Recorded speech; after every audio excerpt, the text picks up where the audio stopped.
Somewhere beneath the soil of modern Pakistan and northwest India, buried under centuries of dust and silence, lies the remains of a civilization that once held 5 million people. 5 million. That is more than ancient Egypt at its peak, more than Mesopotamia during its golden age, more than every Greek city-state combined. And yet, if you stopped 100 people on the street and asked them to name it, almost none of them could. It is a civilization that built cities with running water before Rome existed, a civilization that designed urban drainage systems more sophisticated than those in many modern towns, a civilization that traded goods across thousands of miles of ocean, and then, within a few generations, it simply ceased to exist. No great war ended it, no volcanic eruption buried it, no plague recorded in any surviving text swept through its streets. It was there, thriving, sprawling, advanced beyond what we would expect for its era. And then it was gone. The cities emptied. The script fell silent. The people vanished into the margins of history, as though someone had reached down and pressed a finger over the page, smudging their entire story into nothing. This is the Indus Valley civilization, sometimes called the Harappan civilization, and its disappearance is one of the oldest unsolved mysteries in the human record. We are not talking about a small tribe or a minor settlement. We are talking about one of the three cradles of urban life on this planet, a society that stretched across an area larger than ancient Egypt and Mesopotamia combined. According to scientific estimates, it flourished for roughly 700 years, from around 2600 before the Common Era to around 1900 before the Common Era. During that time, it developed standardized weights and measures, produced exquisite jewelry and pottery, and built some of the most carefully planned cities the ancient world had ever seen. Its two greatest urban centers, Mohenjo-Daro and Harappa, were marvels of engineering, with wide streets laid out in precise grids, multi-story buildings made of uniform-fired bricks, and public baths that suggest a society deeply concerned with cleanliness and order. These were not primitive people stumbling through the darkness of early history. These were architects, merchants, artisans, planners, and engineers who understood geometry, hydrology, trade logistics, and material science at a level that would not be matched in the region for another 2,000 years. And then nothing. The cities emptied. The writing system, which appears on thousands of small seals and tablets, was never deciphered. No descendant civilization claimed them. No epic poem preserved their memory. No conqueror boasted of defeating them. They simply disappeared from the record, leaving behind beautiful ruins and unanswerable questions. How does a civilization of that scale collapse so thoroughly that even its language is lost? How does a society that's sophisticated leave behind no clear explanation for its own end? These are the questions that have haunted archaeologists for more than a century. And despite decades of excavation, analysis, and debate, we still do not have a definitive answer. Not even close. The theories that have been proposed are many. Invasion, climate change, earthquakes, disease, social collapse, environmental degradation. Each has its advocates, and each has its weaknesses. None can fully explain what happened. None can account for the totality of the loss. Think about what that means. We live in an age when we can read texts written 5,000 years ago in Sumerian cuneiform. We can translate the hieroglyphics that line the walls of Egyptian tombs. We can reconstruct the languages of peoples who left behind only fragments of pottery. And yet we cannot read a single word written by one of the largest civilizations in human history. Their script stares at us from behind museum glass, row after row of elegant symbols carved into small stone seals, and we have no idea what any of it says.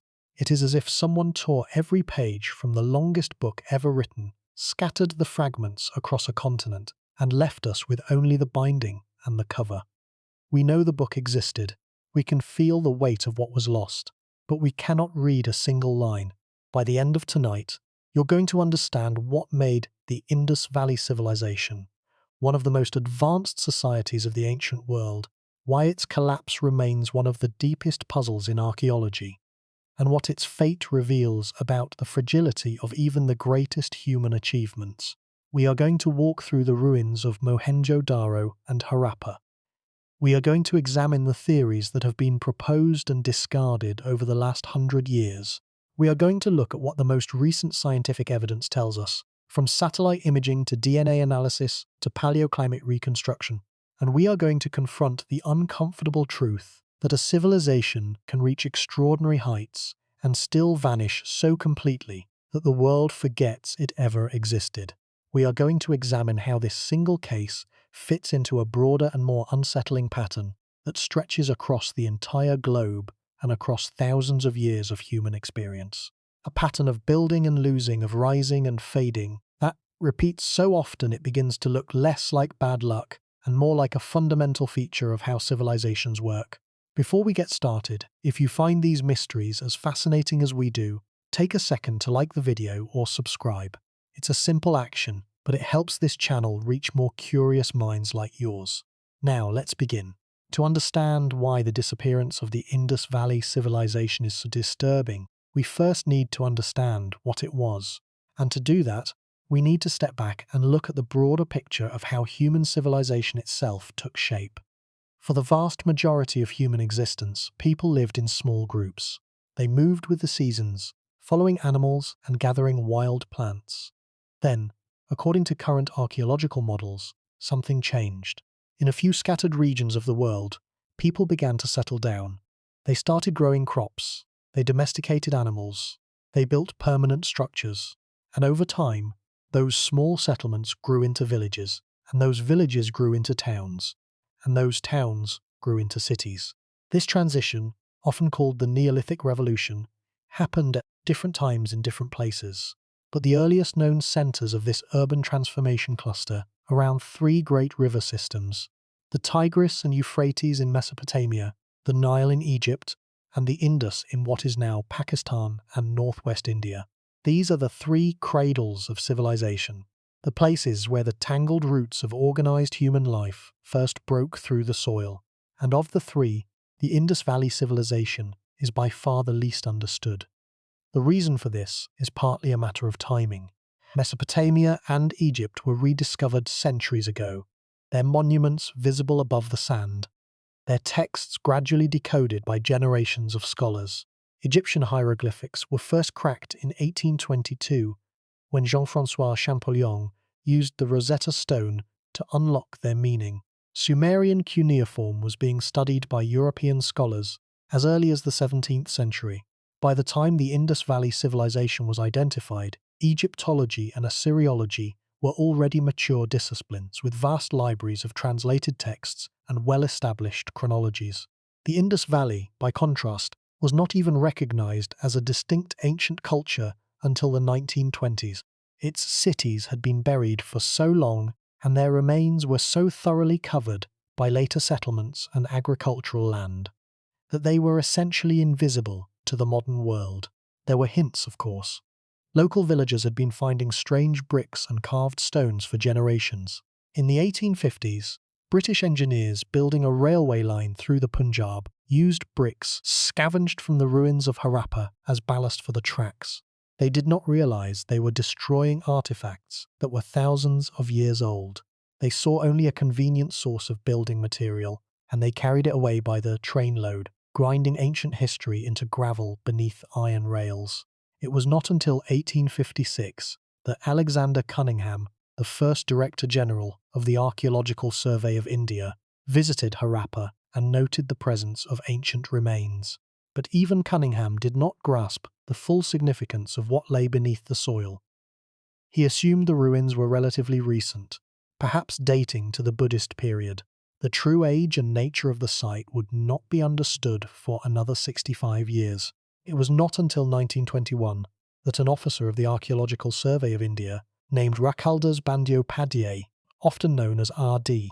Banerjee, began formal excavations at a site called Mohenjo-Daro in the Sindh province of what was then British India. What he found there stunned the archaeological world. Beneath the dusty mounds was not a medieval ruin or a Buddhist monastery, as some had expected.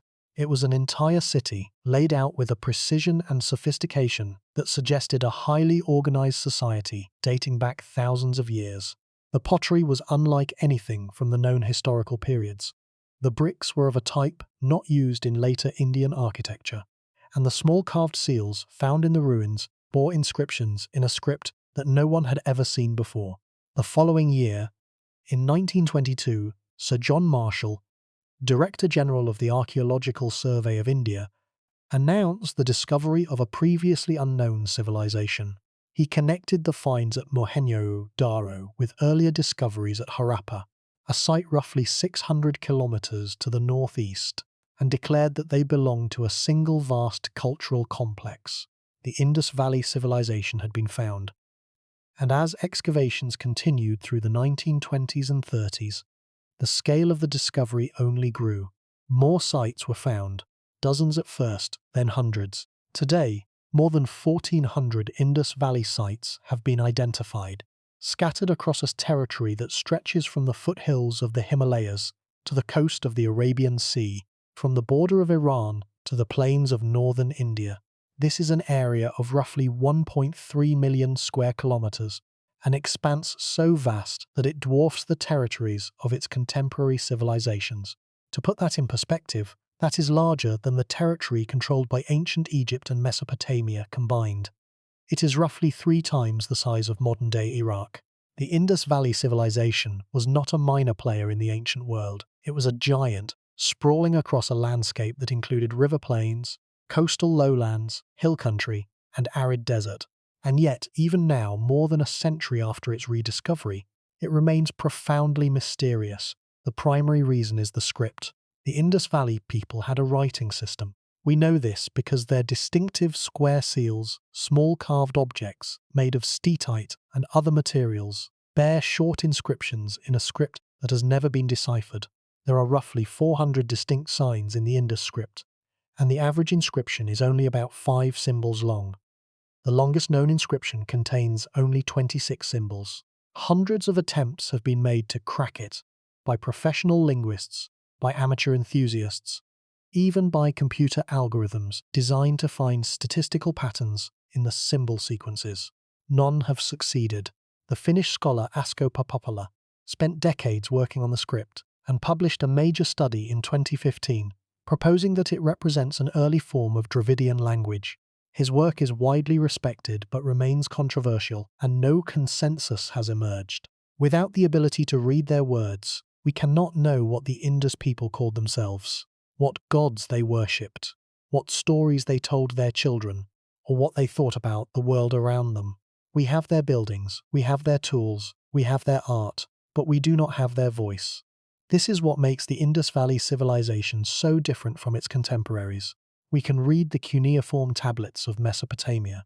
We can translate the hieroglyphics of Egypt.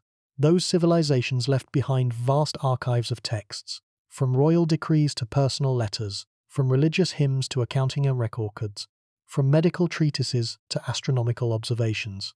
Through those texts, we can reconstruct their political systems, their religious beliefs, their economic practices, and even their daily concerns. We know what an Egyptian farmer complained about to his wife. We know what a Sumerian merchant charged for a shipment of barley. The Indus Valley people left no such record that we can access.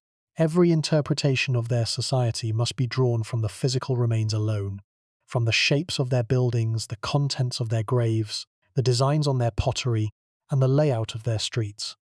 It is like trying to understand a person by examining only their house, without ever hearing them speak. You can learn a great deal about their habits, their wealth, their taste in architecture, but you will never know their name. Let us consider the scale of what was achieved. The city of Mohenjo-Daro, at its peak, may have housed between 30,000 and 50,000 people. Harappa was likely similar in size. Some recent estimates for the site of Rakhigahi in present-day Haryana suggest it may have been even larger. These numbers may not sound enormous by modern standards, but in the 3rd millennium before the Common Era, a city of 40,000 was a major metropolis. For comparison, the city of in Mesopotamia, one of the great Sumerian cities, had a population of roughly 65,000 at its height. London in the year 1200 of the Common Era, more than 3,000 years after Mohenjo-Daro was built, had a population of only about 50,000. Paris at the same period had perhaps 100,000. The Indus cities were playing in the same league as the greatest urban centres of the ancient world, and in some respects they surpassed them. But it was not just the size that was impressive. it was the planning. Mohenjo-daro was laid out on a grid pattern, with main streets running roughly north-south and east-west, intersecting at right angles. The streets were wide, some as much as 10 meters across, capable of accommodating wheeled carts, moving in both directions. Side streets branched off the main avenues at regular intervals, creating blocks of residential housing. The overall impression is of a city that was designed, not one that grew organically from a small settlement. Someone, or some group of people, sat down and planned this city before it was built, deciding where the streets would go, how wide they would be, and how the blocks would be arranged. This level of urban planning would not appear again in the Indian subcontinent for more than 2,000 years. The bricks themselves were remarkable. Across the entire Indus Valley, regardless of the site, the bricks were made to a consistent ratio of 1 to 2 to 4, meaning that the length was 4 times the height and twice the width. This standardization extended over an area of more than 1 million square kilometers and persisted for centuries. Think about what that implies. It means that a brickmaker in a coastal town on the Arabian Sea was producing bricks to the same specifications as a brickmaker in a foothill settlement near the Himalayas, hundreds of kilometers away. This was not a coincidence. It implies some form of centralized or widely agreed upon standards, a level of coordination that is extraordinary for any pre-modern society, let alone one from the 3rd millennium before the Common Era. Modern building codes, which standardize construction practices across large areas, are enforced by governments with bureaucracies, inspectors, and legal systems. What mechanism enforced the brick standards of the Indus Valley? We do not know, but the consistency of the bricks across such a vast territory and such a long time span tells us that whatever mechanism existed, it was astonishingly effective. The drainage system was perhaps even more impressive than the buildings themselves. Nearly every house in Mohenjo-daro had its own bathroom, a small room with a carefully sloped floor that directed water toward a drain in the wall. Many houses had private wells, sunk deep into the ground to reach the water table. Wastewater from homes flowed through covered drains built into the streets, which were designed with gentle slopes to carry the water away from the living areas. At regular intervals, there were inspection holes, covered access points that allowed the drains to be cleaned and maintained. The main drains were constructed of baked brick, lined with mortar, and covered with flat stone slabs or loose bricks that could be removed for maintenance. This was not a rudimentary system cobbled together by amateurs. It was a carefully engineered urban infrastructure, designed by people who understood the principles of hydraulic engineering, and it would not be matched in sophistication in the region until the modern era. Consider that for a moment. A city built more than 4,000 years ago had a sanitation system that was, in some respects, more advanced than those found in many parts of the world today. More than 700 wells have been identified at Mohenjo-daro alone, a density of wells per capita that suggests an almost obsessive concern with access to clean water. The Great Bath, a large waterproofed structure found on the raised western mound of the city, measured roughly 12 meters long, 7 meters wide, and 2.4 meters deep. Its floor was made of tightly fitted bricks sealed with a layer of natural tar called bitumen to prevent leaking. Steps led down into the bath on both the north and south sides. Small changing rooms lined the edges. A large well nearby may have supplied the water, and a drain allowed the bath to be emptied and refilled. No one knows exactly what it was used for, but most archaeologists believe it served some ritual or ceremonial function related to water purification. The care and expense that went into its construction suggest that it was a place of considerable importance, not just a swimming pool but a sacred space, central to the religious or social life of the community. Trade networks extended far beyond the Indus Valley itself. Indus seals and artifacts have been found at sites in Mesopotamia, in the Persian Gulf region, along the coast of Oman, and possibly as far as the island of Crete. Mesopotamian texts from the Akkadian period, around 2300 before the Common Era, refer to trade with a land they called Meluha, which many scholars believe was the Indus Valley. The Akkadian king Sargon boasted that ships from Meluha docked at his capital. The goods traded included carnelian beads, which the Indus craftspeople were extraordinarily skilled at producing through a complex process involving multiple stages of heating and shaping. They also exported timber, ivory, cotton textiles, and possibly lapis lazuli obtained from mines in what is now Afghanistan. The Indus Valley may have been one of the first places in the world to cultivate cotton, and the cloth it produced was likely a valuable trade commodity. In return, the Indus people seem to have imported metals like tin and copper, as well as precious stones, shells, and other luxury goods. This was not a society isolated in its river valley, ignorant of the wider world. It was a civilization plugged into an international trading network that spanned thousands of kilometers of land and sea. The system of weights and measures used across the Indus Valley was another testament to the civilization's extraordinary organizational capacity. Archaeologists have recovered hundreds of small stone cubes that were used as weights, and analysis has shown that they follow a precise mathematical progression. The smallest common weight is approximately 0.856 grams, and the others are exact multiples of this base unit, following a binary decimal pattern: 1, 2, 4, 8, 16, 32, 64, and then shifting to a decimal system with multiples of 160, 320, and 640. This system was consistent across sites separated by hundreds of kilometers and by centuries of time. A merchant in the port city of Lothal on the coast of Gujarat was using the same weights as a merchant in Harappa, 600 kilometers to the north, at the same time and possibly centuries apart. The precision of the weights is remarkable. Many of them are accurate to within a fraction of a gram, suggesting the use of sophisticated balances and a deep understanding of measurement principles. This level of standardization implies not just trade but regulated trade, commerce conducted according to shared rules that were understood and respected across an enormous territory.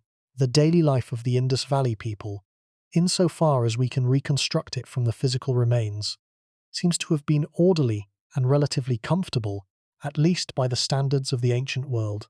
Houses were built of baked brick and typically had multiple rooms arranged around a central courtyard. Many houses had staircases, indicating that they were at least 2 stories tall. The ground floors appear to have been used primarily for practical purposes, including storage and bathing, while the upper floors may have been living and sleeping areas. Children played with small clay figurines, including miniature carts with movable wheels and tiny animals. Adults wore jewelry made of carnelian, agate, steatite, copper, and gold. Women, and possibly men, applied cosmetics, as evidenced by the recovery of small cosmetic jars and what appear to be coal sticks. The diet included wheat, barley, peas, sesame, dates, and multiple rice in some areas, supplemented by fish, meat, and milk products. Cattle, sheep, goats, and water buffalo were kept as livestock. Dogs were domesticated. The presence of large granaries or storage facilities at both Mohenjo-Daro and Harappa suggests a centralized system for collecting and distributing grain, though whether this was managed by a government, a priesthood, or a merchant class remains unknown. What is perhaps most striking about the Indus Valley civilization, when viewed as a whole, is not any single achievement, but the combination of achievements sustained over such a long time and across such a vast area. 700 years of urban life, 700 years of standardized bricks, 700 years of maintained drainage systems, 700 years of long-distance trade, 700 years of a writing system. And then, within a few generations, all of it gone. The cities empty, the standards abandoned, the script forgotten, the trade routes silent. It is as though a great orchestra played a symphony for 7 centuries, and then, one by one, the musicians set down their instruments and walked away until only silence remained. To appreciate how much was lost when this civilization disappeared, imagine compressing its entire lifespan into a single human lifetime. If the Indus Valley civilization lasted roughly 700 years, and we map that onto a 70-year human life, then each year of a person's life corresponds to about 10 years of the civilization's existence. Under this comparison, the civilization was born, crawled through its earliest phase, walked through its growth period, reached the full strength of maturity in its middle years, and then, Sometime around the equivalent of age 50 or 55, it began to decline. By age 60, the great cities were abandoned. By age 65, the script was no longer being used, and by age 70, it was gone. Not destroyed in a moment, but fading out, like a candle burning low in a room where no one bothers to replace it. And then the room goes dark, and no one opens the door again for 4,000 years. Now consider a second comparison, one that drives the point even deeper. The entire written history of Western civilization, from the earliest Greek texts to the present day, spans roughly 2,800 years. The Indus Valley civilization was buried and forgotten for longer than that. It was forgotten for roughly 4,000 years. That means the period of forgetting was longer than the entirety of recorded Western history. Empires rose and fell, religions were born and spread across continents. The scientific revolution transformed human understanding of the natural world. The Industrial Revolution reshaped economies and societies. World wars were fought and won and lost. And through all of it, the Indus Valley civilization lay beneath the soil, silent and unknown, waiting for someone to find it. Now imagine something even more unsettling. Imagine that during those 700 years of existence, the people kept a diary, but the diary was written in a language that no one alive today can read. That is our situation with the Indus Valley. We have the diary, we have hundreds of seals and tablets covered in writing, but we cannot read a single word. Everything we know about this civilization, we know from its bones, not from its thoughts. We know the shape of the body, but we do not know the contents of the mind. This foundation matters because it sets the stage for the central question of this entire discussion. How did a civilization this large, this organized, this connected to the wider world simply cease to function? What could possibly cause 5 million people to abandon their cities, lose their writing system, and scatter so completely that even their neighbors forgot they existed? This is not a question about a minor historical footnote. This is a question about one of the foundational civilizations in human history, a society whose achievements in urban planning, sanitation, standardization, and trade rivaled or exceeded those of its more famous contemporaries. Something clearly went wrong, but the deeper you dig, the harder it becomes to say exactly what it was. And this is where the answer becomes deeply unsettling. The core problem with explaining the collapse of the Indus Valley civilization is that none of the obvious answers work. In most cases, when a major ancient civilization falls, we can point to a clear cause, or at least a plausible one. Rome fell to a combination of internal decay and external invasion. The Maya experienced prolonged droughts that undermined their agricultural base. The Aztec and Inca empires were conquered by European colonizers carrying guns and smallpox. Each of these collapses, however complex in its details, has a central narrative thread that historians can follow. The Indus Valley civilization has no such thread. Every explanation that has been proposed over the last century has run into serious objections, and the archaeological evidence, rather than narrowing down the possibilities, has often made the mystery deeper. The first explanation offered, and the one that dominated scholarly thinking for decades, was invasion. When John Marshall and his colleagues first excavated Mohenjo-Daro in the 1920s and 30s, they found groups of skeletons scattered in the upper layers of the ruins, some in positions that suggested violent death. Bodies lay in the streets, in houses, in unusual positions, as if the people had died suddenly and been left unburied. Mortimer Wheeler, one of the most prominent British archaeologists of the 20th century and Director General of the Archaeological Survey of India from 1944 to 1948, interpreted these remains as evidence of a massacre. Wheeler was a forceful personality with a talent for vivid prose, and his interpretation was dramatic and memorable.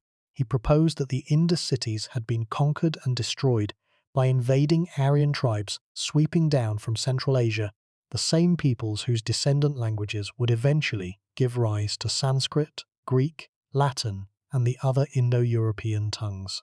Wheeler even pointed to a passage in the Rig Veda, one of the oldest religious texts in the Indo-European tradition, in which the god Indra is described as a destroyer of forts, and suggested that this was a memory of the conquest of the Indus cities. The theory fit neatly into the broader narrative of Aryan migration that was widely accepted at the time, and it had a satisfying, dramatic simplicity. A great civilization, grown soft and complacent, is overthrown by vigorous barbarian warriors. It was a story that echoed the fall of Rome, and it made intuitive sense to many people. But the problem is that the evidence does not support it. When later archaeologists re-examined the skeletons that Wheeler had cited, they found that the picture was far more complicated than he had suggested. George Dales, an American archaeologist who worked at Mohenjo-Daro in the 1960s, published a detailed reassessment of the skeletal evidence in 1964.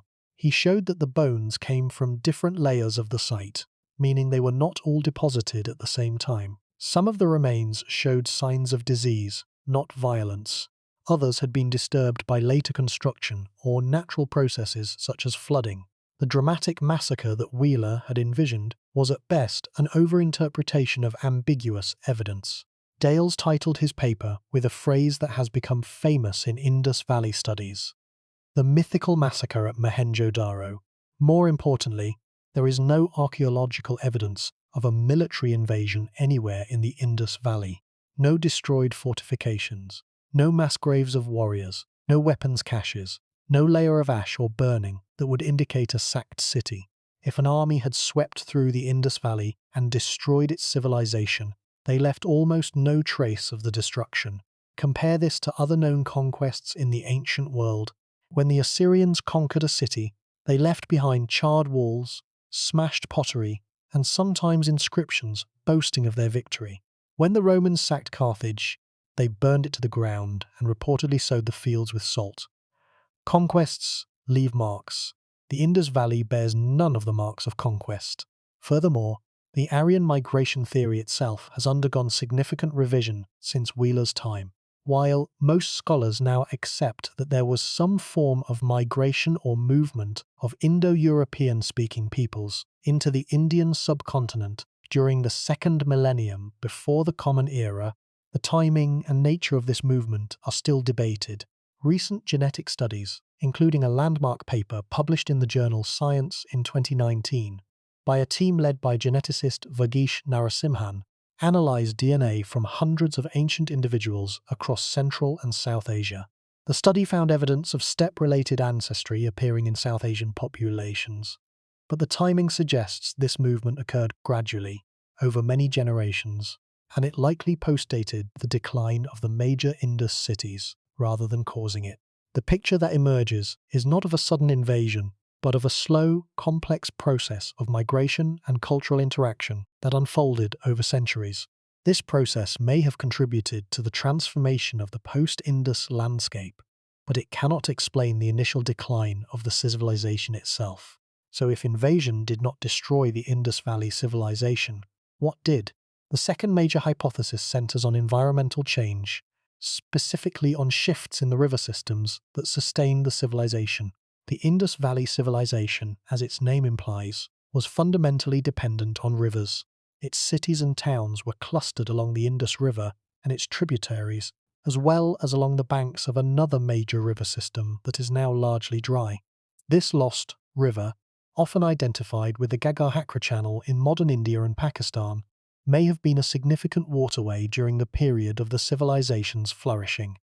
Some scholars have identified it with the legendary Sarasvati River mentioned in ancient Vedic texts, a mighty river described as flowing from the mountains to the sea. If so, it would have supported a vast area of fertile agricultural land, and many of the Indus Valley's most important sites, including Kalibangan, Banawali and Rahigahi, are located along its now dry course. The theory is that this river system changed course or dried up, perhaps due to tectonic shifts that redirected its headwaters, or due to changes in monsoon patterns that reduced its flow, and that this devastated the agricultural base of the civilization. Without reliable water for irrigation, the fields could not produce enough food to support the large urban populations, and the cities gradually emptied as people migrated to areas with more dependable water supplies. This theory has received significant support from geological and paleoclimatic studies conducted in the early 21st century. Research published in the Proceedings of the National Academy of Sciences in 2012 led by geologist Liviu Giossen of the Woods Hole Oceanographic Institution, used satellite imaging, topographic data, and sediment analysis to reconstruct the ancient landscape of the Indus region. The study painted a nuanced picture. It found evidence that the Gagahakra was not a large glacier-fed river during the period of the Indus Valley civilization, as some earlier researchers had supposed, but was instead a seasonal watercourse fed primarily by monsoon rains. This finding was significant because it meant that the river's flow was directly tied to the strength of the monsoon. If the monsoon weakened, the river would shrink. If the monsoon weakened enough, the river could dry up entirely. And it gets worse. The same study, along with other paleoclimate research, found evidence that monsoon rainfall in the region decreased significantly around the time of the civilization's decline.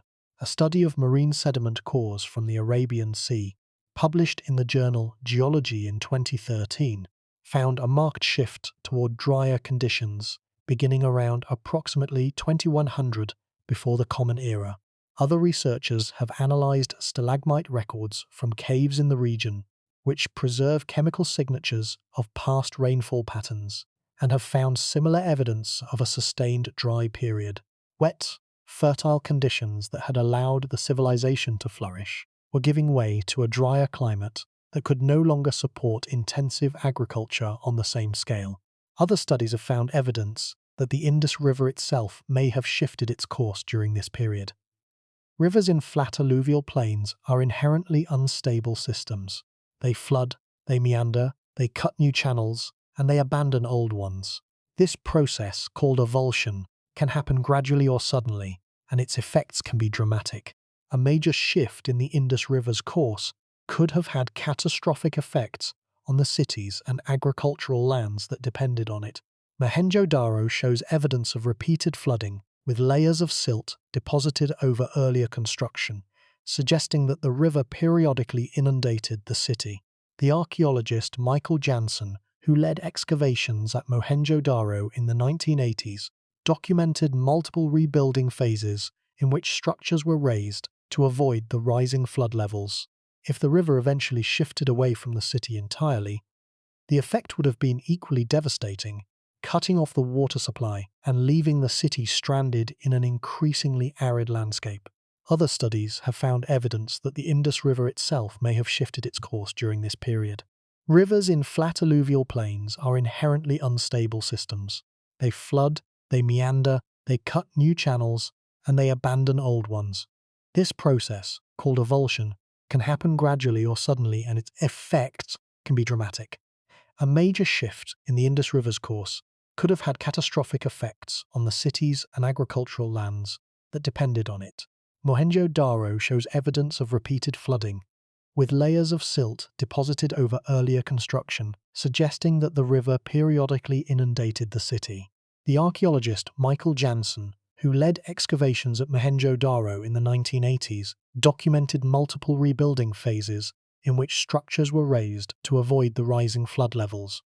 Each time the city flooded, the inhabitants rebuilt on top of the mud, raising the ground level and reconstructing their homes. This happened not once or twice, but many times, creating the layered archaeological deposits that make Mohenjo-Daro so complex to excavate. If the river eventually shifted away from the city entirely, the effect would have been equally devastating, cutting off the water supply and leaving the city stranded in an increasingly arid landscape. The environmental picture becomes even more complex when we consider the role of deforestation. The firing of bricks requires enormous quantities of fuel. The Indus Valley civilizations produced millions upon millions of baked bricks over the course of its existence, and each one required wood or other fuel to fire. Studies of charcoal remains from Indus Valley sites have shown that the people initially used a variety of local woods for fuel, but that over time, the types of wood changed, suggesting that nearby forests were being depleted and that fuel had to be sourced from greater distances. The German archaeologist Michael Jansen estimated that firing the bricks for a single large building at Mohenjo-Daro would have required the clearing of a substantial area of forest. Multiply that by the hundreds of buildings in the city, and by the centuries over which the city was occupied and rebuilt, and the cumulative deforestation could have been enormous. Deforestation, in turn, could have exacerbated erosion, increased flooding, and contributed to the silting up of river channels. The civilization may have been slowly undermining its own environmental foundation through the very activities that sustained it. There is also the question of salinization. When irrigated land is not properly drained, water evaporates from the surface and leaves behind dissolved salts, which accumulate over time and eventually render the soil too salty to support crops. This process has destroyed agricultural land in arid regions throughout history, from ancient Mesopotamia to modern-day Australia. The Indus Valley, with its extensive irrigation agriculture in a semi-arid climate, would have been particularly vulnerable to salinization.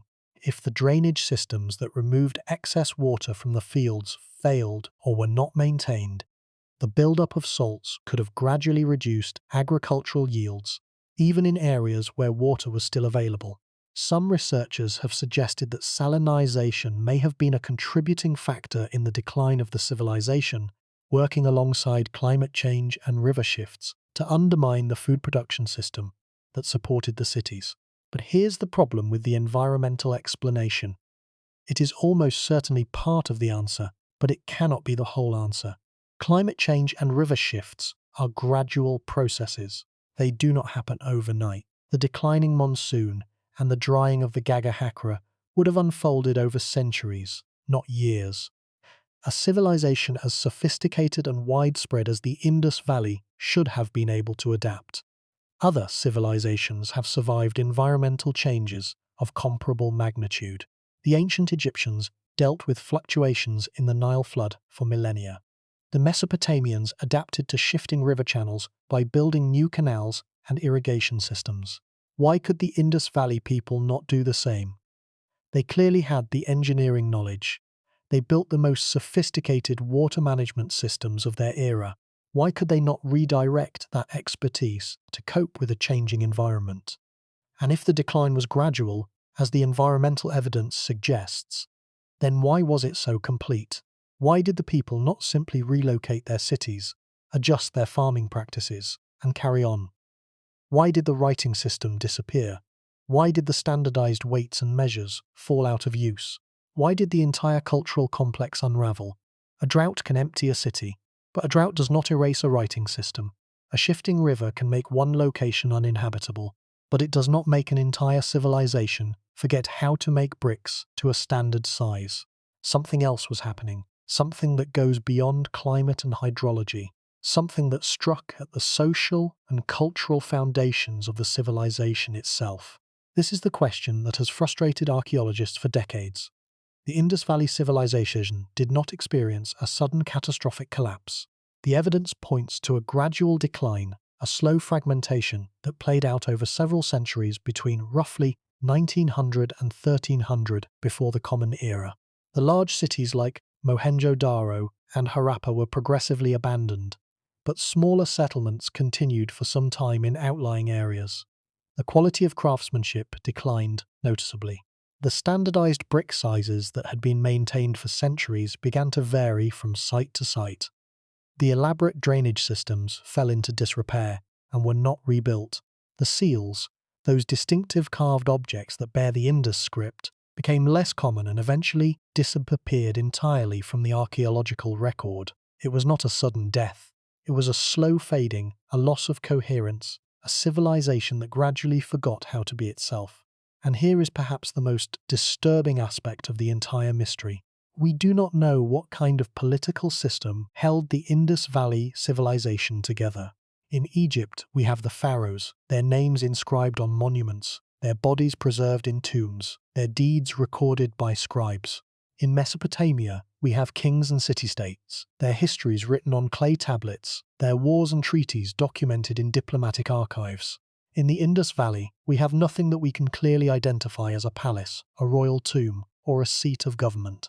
There are no grand statues of rulers gazing imperiously over their subjects. There are no inscriptions boasting of military conquests or divine favor. There are no temples on the monumental scale of those found in Egypt or Mesopotamia. The largest and most prominent structures at Mohenjo-Daro are the Great Bath and a large building on the raised citadel mound that was originally interpreted as a granary, but may have served some other communal function. Neither of these is clearly a center of political power in the way that a pharaoh's palace or a Sumerian ziggurat is. Some archaeologists have suggested that the Indus Valley was governed by a priestly class who wielded authority through religious ritual rather than military force. Others have proposed that it was ruled by a council of merchants who maintained order through commercial networks and shared economic interests. Still others have suggested some form of collective authority, a kind of civic consensus that held the society together without a king or a state apparatus. The archaeologist Jonathan Mark Kinoya, who has excavated at Harappa for decades and is one of the leading experts on the civilization, has suggested that the Indus Valley may have been organized as a network of competing but cooperating corporate groups, similar to guilds, who managed different aspects of the economy and society. This model would explain the remarkable uniformity. This uncertainty about the political system makes the collapse even harder to explain. If there was a strong central government, then its failure might explain the unraveling of the civilization. A state that can no longer collect taxes, maintain infrastructure, or enforce standards will see its territory fragment and its institutions decay. But if the coherence of the Indus cities was maintained not by political authority but by cultural consensus, by a shared set of values, standards, and practices that held the society together without a king or a bureaucracy, then the collapse raises even more troubling questions. What causes a cultural consensus to break down? What makes an entire civilization forget, over the course of a few generations, how to maintain the standards and systems that defined it? This is not a question that can be answered by pointing to a drought or a shifting river. This is a question about the nature of civilization itself, about what holds complex societies together and what allows them to fall apart. This uncertainty about the political system makes the collapse even harder to explain. If there was a strong central government, then its failure might explain the unraveling of the civilization. A state that can no longer collect taxes, maintain infrastructure, or enforce standards will see its territory fragment and its institutions decay. The Roman Empire provides a clear example of this process. As central authority weakened, provinces broke away, roads fell into disrepair, aqueducts were no longer maintained, and local warlords replaced imperial governors. But in the Roman case, we can trace the process in detail because we have extensive written records. We know the names of the emperors who presided over the decline. We know the dates of key events. We know which provinces fell first and which held on longest. For the Indus Valley, we have none of this. We have only the mute testimony of the physical remains, telling us that standards declined, that cities emptied, that the system fell apart, but offering no explanation of how or why. If, on the other hand, the coherence of the Indus cities was maintained not by political authority, but by cultural consensus, by a shared set of values, standards, and practices that held the society together without a king or a bureaucracy, then the collapse raises even more troubling questions. What causes a cultural consensus to break down? What makes an entire civilization forget, over the course of a few generations, how to maintain the standards and systems that defined it? Cultural consensus is, by its nature, invisible. It leaves no monuments, no documents, no physical trace.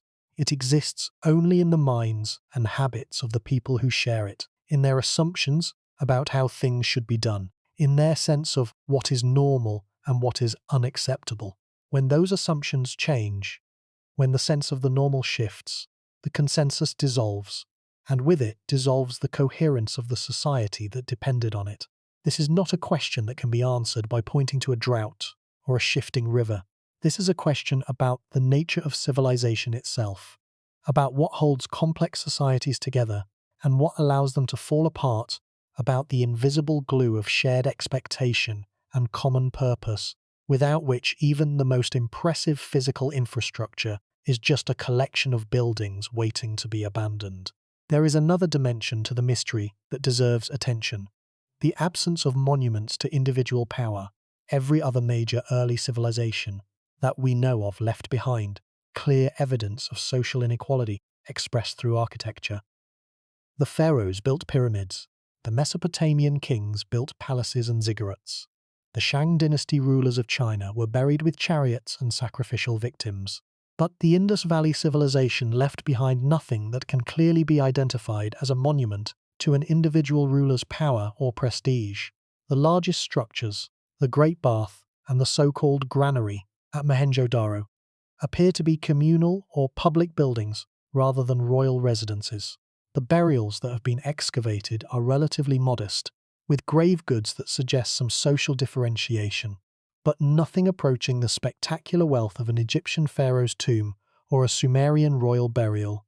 This absence has led some scholars to speculate that the Indus Valley may have been a more egalitarian society than its contemporaries, one in which power was shared or distributed rather than concentrated in the hands of a single ruler.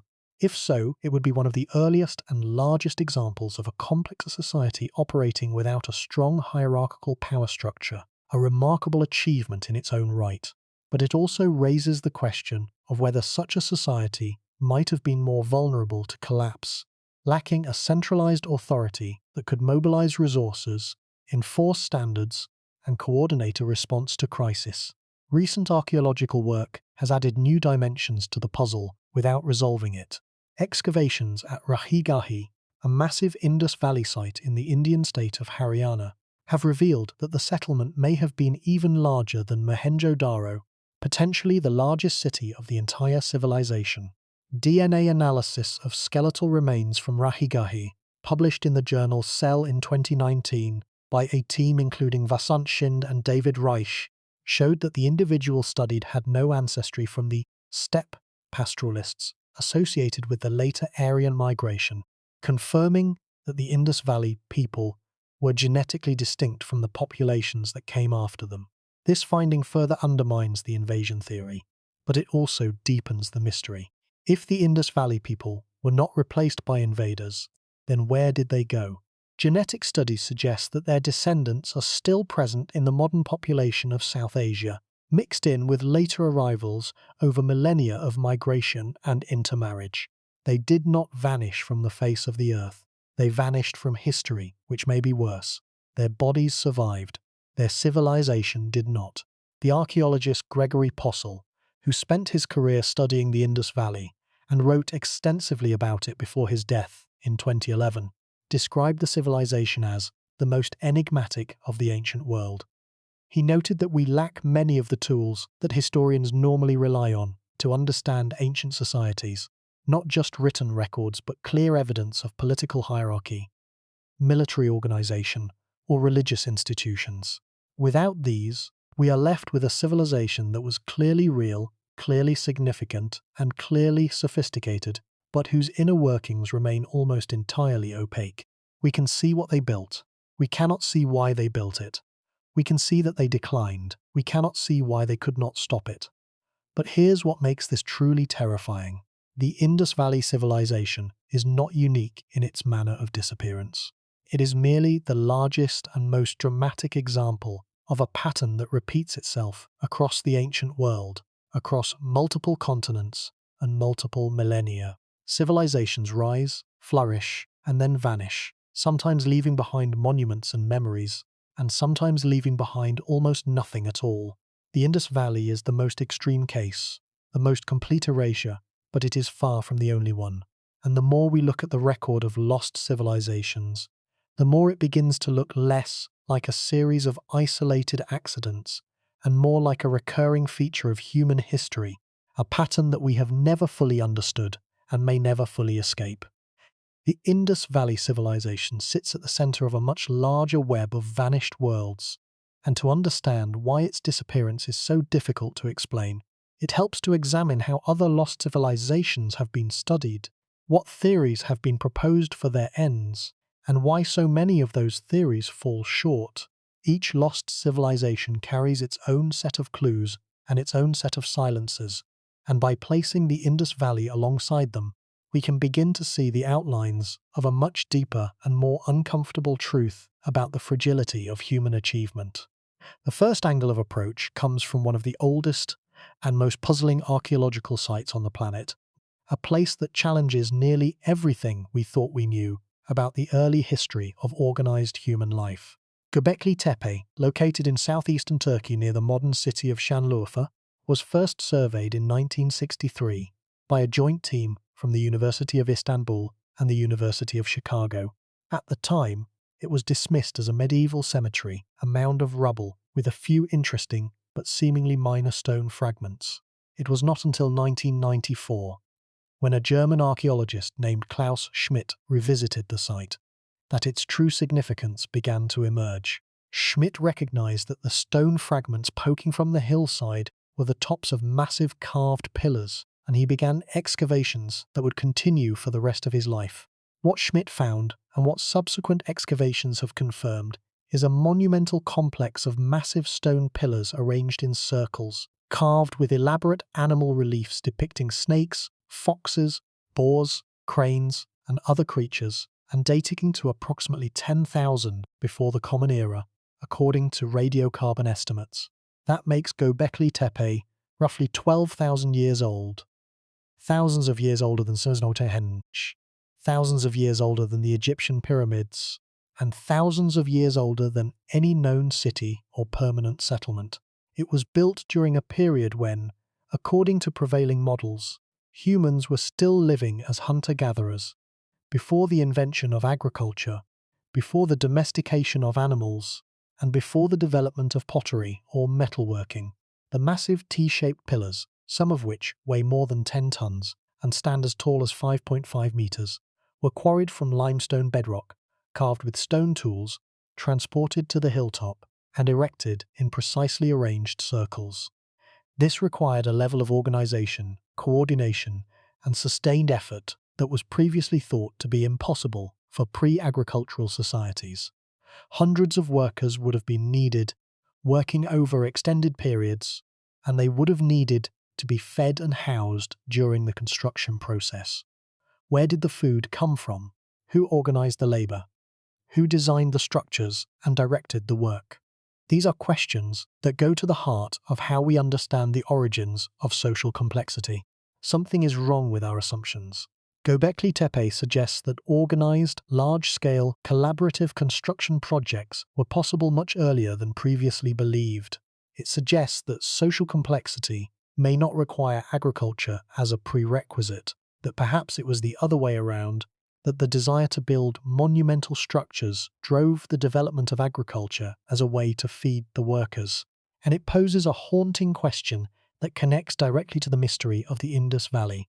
What other achievements have been lost? If a site as massive and sophisticated as Göbekli Tepe could be deliberately buried, covered over with fill material around 8,000 before the Common Era, and forgotten for 10 millennia, then what else might lie beneath the surface of the earth, unknown and unremembered?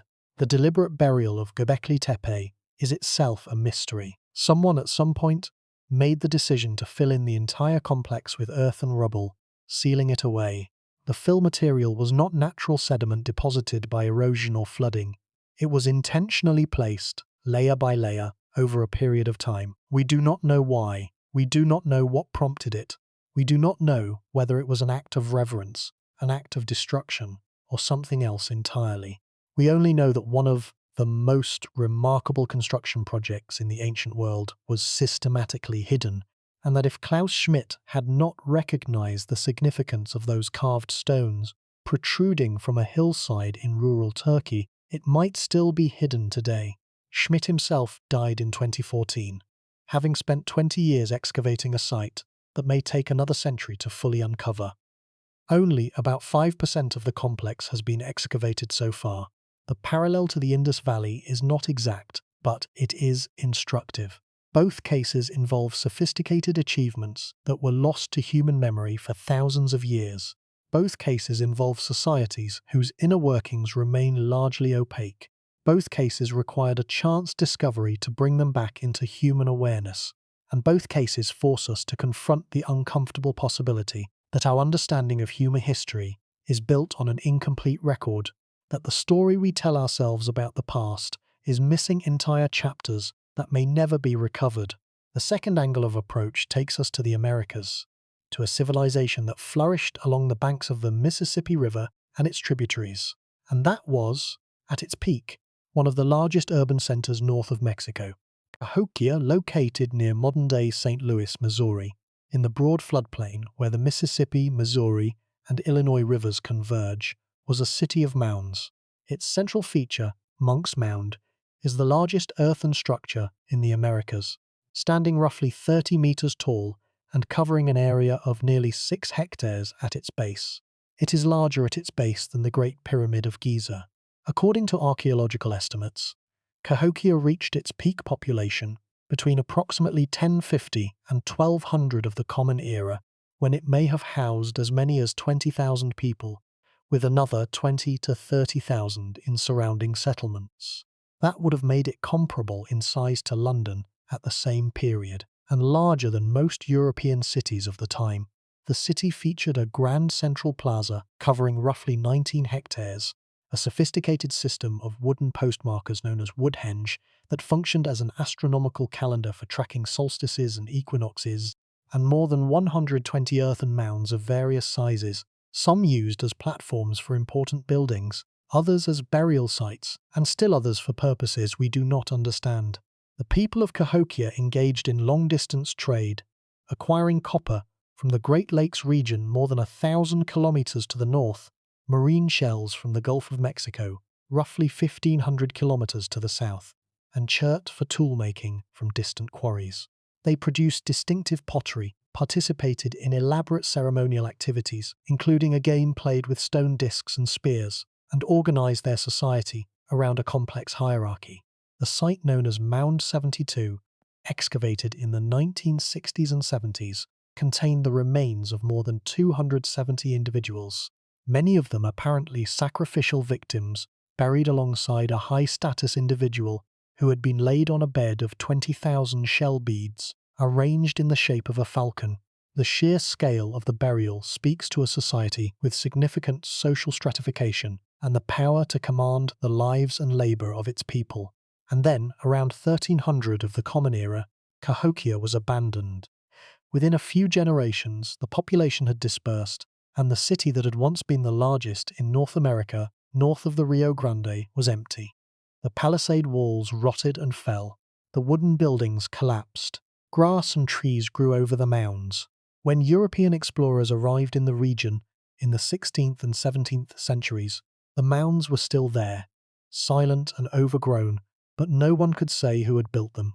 The local indigenous peoples had their own oral traditions and their own rich cultural lives, but none clearly connected them to the builders of Cahokia in a way that early European observers recognized. For a long time, European settlers refused to believe that indigenous peoples could have built such an impressive site, and various fantastical theories were proposed, attributing the mounds to lost tribes, ancient Romans, Vikings, or other imagined builders from across the sea. It was not until systematic archaeological work in the 20th century that Cahokia was properly understood as an indigenous American achievement built by the ancestors of peoples who were still living in the region when Europeans arrived. The causes of Cahokia's decline remain debated, and the debate mirrors the debate over the Indus Valley in striking ways.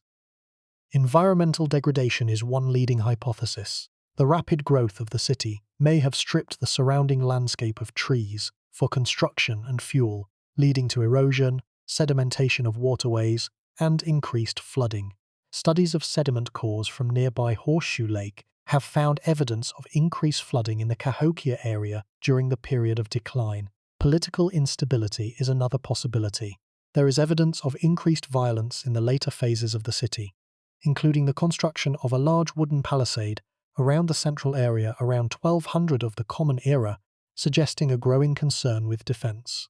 This palisade was rebuilt at least 4 times, each time on a slightly different alignment, suggesting ongoing instability and threat.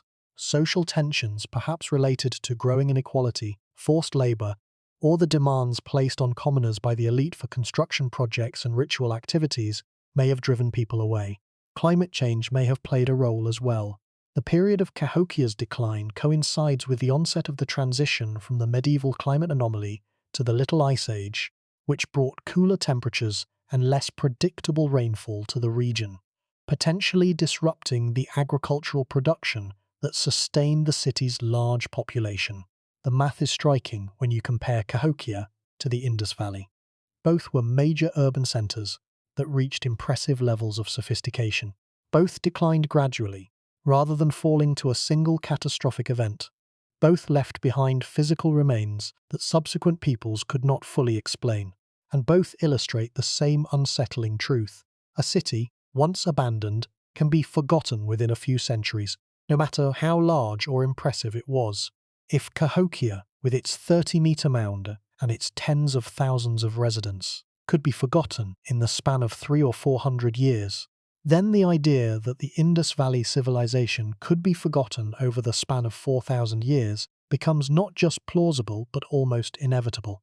The surprise is not that we lost the Indus Valley. The surprise is that we ever found it again. The third angle of approach takes us to the jungles of Southeast Asia, where one of the most spectacular civilizations in human history built a city so vast that it was not fully understood until 21st century technology made it visible. The Khmer Empire, centered on the city of Angkor in modern-day Cambodia, was one of the dominant powers of mainland Southeast Asia from the 9th to the 15th century of the Common Era. At its height, the Angkor complex may have been the largest pre-industrial city in the world, covering an area of roughly 1,000 square kilometers. To put that in perspective, that is larger than modern-day New York City. Population estimates vary widely, but some researchers have placed the number as high as 750,000 people, which would have made it one of the largest cities on Earth at the time. The Temple of Angkor Wat, built in the early 12th century under King Suryavarman II, remains the largest religious monument ever constructed, covering an area of more than 160 hectares with its moat. Its towers rise to a height of 65 meters, and its walls are covered with nearly 2,000 square meters of carved bas-reliefs depicting scenes from Hindu mythology and the exploits of the Khmer kings. The temple required an estimated 5 million tons of sandstone, quarried from a site more than 50 kilometers away and transported to the construction area by canal and sledge. The engineering and logistic required for this single building project were staggering, but Angkor Wat was only one element of a much larger urban and hydraulic landscape. The Khmer built an elaborate system of reservoirs and canals, known as barrays, that captured monsoon rainwater and distributed it across the landscape during the dry season, enabling intensive rice cultivation that supported the massive population. The largest of these reservoirs, the West Baray, measured roughly 8 kilometers long and 2.1 kilometers wide, and could hold more than 50 million cubic meters of water. This hydraulic engineering was the backbone of the Khmer state, and its maintenance required constant effort and centralized coordination. Without the water management system, the intensive agriculture that fed the capital could not function. Without the agriculture, the population could not be sustained. Without the population, the temples could not be built and the state could not be maintained. The entire system was interdependent, a complex machine in which every component relied on every other. When the Khmer Empire declined, it declined slowly but with devastating thoroughness. The great city of Angkor was gradually abandoned over the course of the 15th and 16th centuries. As the center of Khmer power shifted southward to Phnom Penh and Luvk, the enormous temple complexes were left to the tropical jungle, which reclaimed them with astonishing speed. Within a few generations, the roots of strangler figs and silk cotton trees had worked their way into the stonework, prizing apart walls and toppling towers, wrapping massive roots around carved sandstone blocks, as though the forests were trying to swallow the buildings whole. When the French naturalist Henri Mouhot visited Angkor in 1860, he was stunned by what he found. Vast ruins swallowed by vegetation, towers rising from a sea of green, a lost city of extraordinary beauty and heartbreaking decay. Mouhot wrote passionately about the site, and is often credited with bringing Angkor to Western attention, though he was not the first European to visit it. the full extent of the city was not understood until much later. Aerial surveys in the 20th century revealed the outlines of the hydraulic system, but it was not until the early 2000s when researchers using airborne laser scanning technology known as LiDAR were able to peer through the dense jungle canopy that the true size of the Angkor complex became apparent. The LiDAR surveys, led by archaeologist Damien Evans and published in 2016, revealed a sprawling urban landscape with elaborate road networks, residential areas, and water management infrastructure stretching far beyond the visible temple cores. Medieval Angkor was not just a collection of temples surrounded by forest. It was a megacity, a vast low-density urban area that covered more territory than any other pre-industrial settlement on record. The causes of Angkor's decline have been debated for over a century, and recent research has added complexity to the picture. One leading hypothesis, supported by dendrochronological studies conducted by Brendan Buckley and colleagues using tree ring data from Vietnamese cypress trees, points to a series of prolonged and severe droughts in the 14th and 15th centuries, interspersed with episodes of unusually heavy monsoon rainfall. This whiplash between drought and flood may have been particularly destructive to the Khmer water management system, which was designed to capture and distribute water in a predictable seasonal pattern. Extended droughts would have left the reservoirs and canals dry, while extreme flooding events would have damaged or destroyed the earthen embankments and channels. The hydraulic infrastructure, once damaged, may have been too expensive or too complex to repair, particularly if the central authority responsible for its maintenance was itself weakening due to political conflict and economic strain. Without functioning water management, the intensive agriculture that supported the capital could not continue, and the population gradually dispersed to areas with more reliable water supplies. Political factors also played a role. The rise of the Thai kingdom of Ayutthaya to the west created a powerful rival that raided Angkor repeatedly in the 14th and 15th centuries. According to Khmer and Thai chronicles, Angkor was sacked by Ayutthayan forces in 1353 and again in 1431. Though the details of these events are debated, internal power struggles further weakened central authority. The shift of international trade routes toward coastal areas, driven by the growing importance of maritime commerce in Southeast Asia, reduced the economic significance of the inland capital and made the coastal regions more attractive as centers of power. The Khmer case offers a crucial insight for understanding the Indus Valley. It demonstrates that even a civilization with extraordinary engineering capabilities, a civilization that built the largest religious monument in the world and managed a hydraulic system covering 1,000 square kilometers, can be undone by the combined pressure of environmental stress and political fragmentation. It also demonstrates how quickly the jungle can erase the physical evidence of even the most monumental human achievements. If Angkor could be largely swallowed by vegetation within 400 years, then the idea that earlier civilizations in tropical or semi-arid environments could disappear from the physical and historical record entirely becomes much easier to accept. The fourth angle of approach takes us to a mystery that is, in some ways, even more enigmatic than the Indus Valley itself, a mystery that encompasses not one civilization, but an entire interconnected system of civilizations. Around 1200 before the Common Era, the Bronze Age civilizations of the Eastern Mediterranean experienced a catastrophic collapse. Within a span of roughly 50 years, some of the most powerful and sophisticated states of the ancient world were destroyed or severely weakened. The Hittite Empire, which had dominated Anatolia and competed with Egypt for control of the Levant for centuries, collapsed entirely and never recovered. Its capital, Hattusa, was burned and abandoned. The Mycenaean palaces of Greece, the seats of the warrior kings who may have inspired the legends of the Trojan War, were burned and abandoned.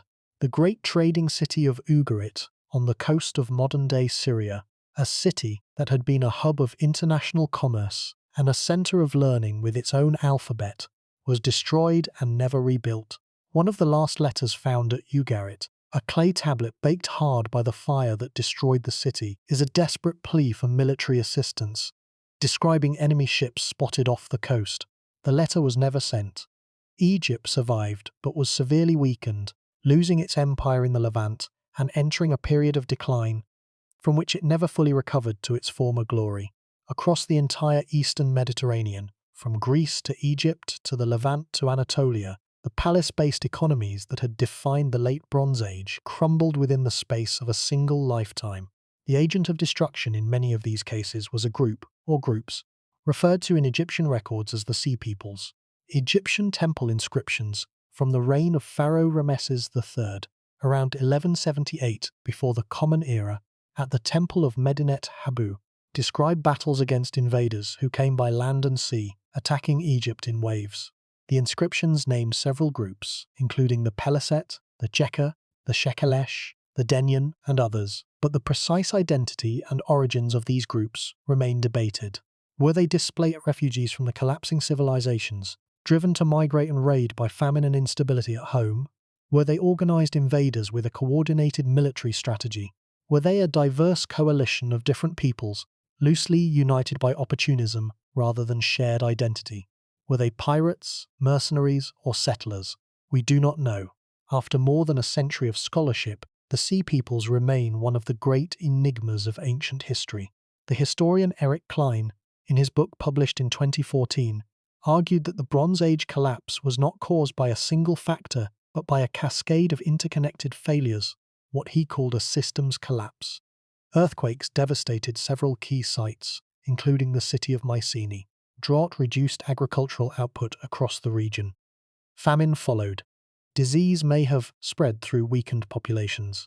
Trade networks that had linked the civilizations of the eastern Mediterranean into an interdependent system broke down, and with them went the supply chains that provided essential raw materials, like tin for bronze production. And into this weakened system came the Sea Peoples. Whether as cause or effect of the collapse, their raids delivering the final blows to states that were already crumbling from within. No one of these factors was sufficient on its own to bring down the entire system, but the combination and interaction of these stresses, acting on a highly interconnected network of trade-dependent states, caused the system as a whole to fail. When one node in the network collapsed, it sent shockwaves through the entire system, triggering further collapses in a chain reaction that swept the eastern Mediterranean. This system's collapse model has become influential in archaeological thinking, and it has direct relevance to the Indus Valley. The Indus civilization was also a highly interconnected system, with standardized material culture, long-distance trade networks, and interdependent urban and rural communities. If the Bronze Age civilizations of the Mediterranean could be brought down by a cascade of intersecting pressures, earthquakes, drought, famine, trade disruption, and migration, could the same kind of cascade have brought down the Indus Valley? Could the combination of climate change, river shifts, trade disruption, and internal social tensions have interacted in a way that no single factor can explain? The parallel between the Bronze Age collapse and the Indus Valley decline is particularly suggestive because of the timing. The Indus Valley civilization began its decline around 1900 before the Common Era, roughly 300 years before the Bronze Age collapse ravaged the eastern Mediterranean. This raises the possibility that both events were connected to a larger pattern of climate instability that affected the entire Old World during the second millennium before the Common Era. The 4.2 kiloyear event, a period of severe aridity that occurred around 2200 before the Common Era, has been identified by paleoclimatologists as a global climate event that may have contributed to the collapse of several civilizations, including the Akkadian Empire in Mesopotamia and the Old Kingdom of Egypt. If the Indus Valley civilization was already under stress from this earlier climate event, the subsequent centuries of continued environmental deterioration may have pushed it past the point of recovery. The drought did not need to be sudden or catastrophic. It only needed to be persistent, lasting long enough to slowly drain the surplus that sustained the cities and the trade networks and the specialists who maintained the infrastructure and the script. Then something happened that changed everything. Or rather, many things happened, slowly, across centuries, and their combined effect was devastating. The rivers shifted, the rains diminished, The fields produced less, the cities emptied, the writing disappeared, and a civilization that had endured for 700 years dissolved into the landscape, leaving behind only bricks and seals and silence. The fifth and final angle of approach takes us to the American Southwest, to the people once called the Anasazi, but now more commonly referred to as the Ancestral Puebloans.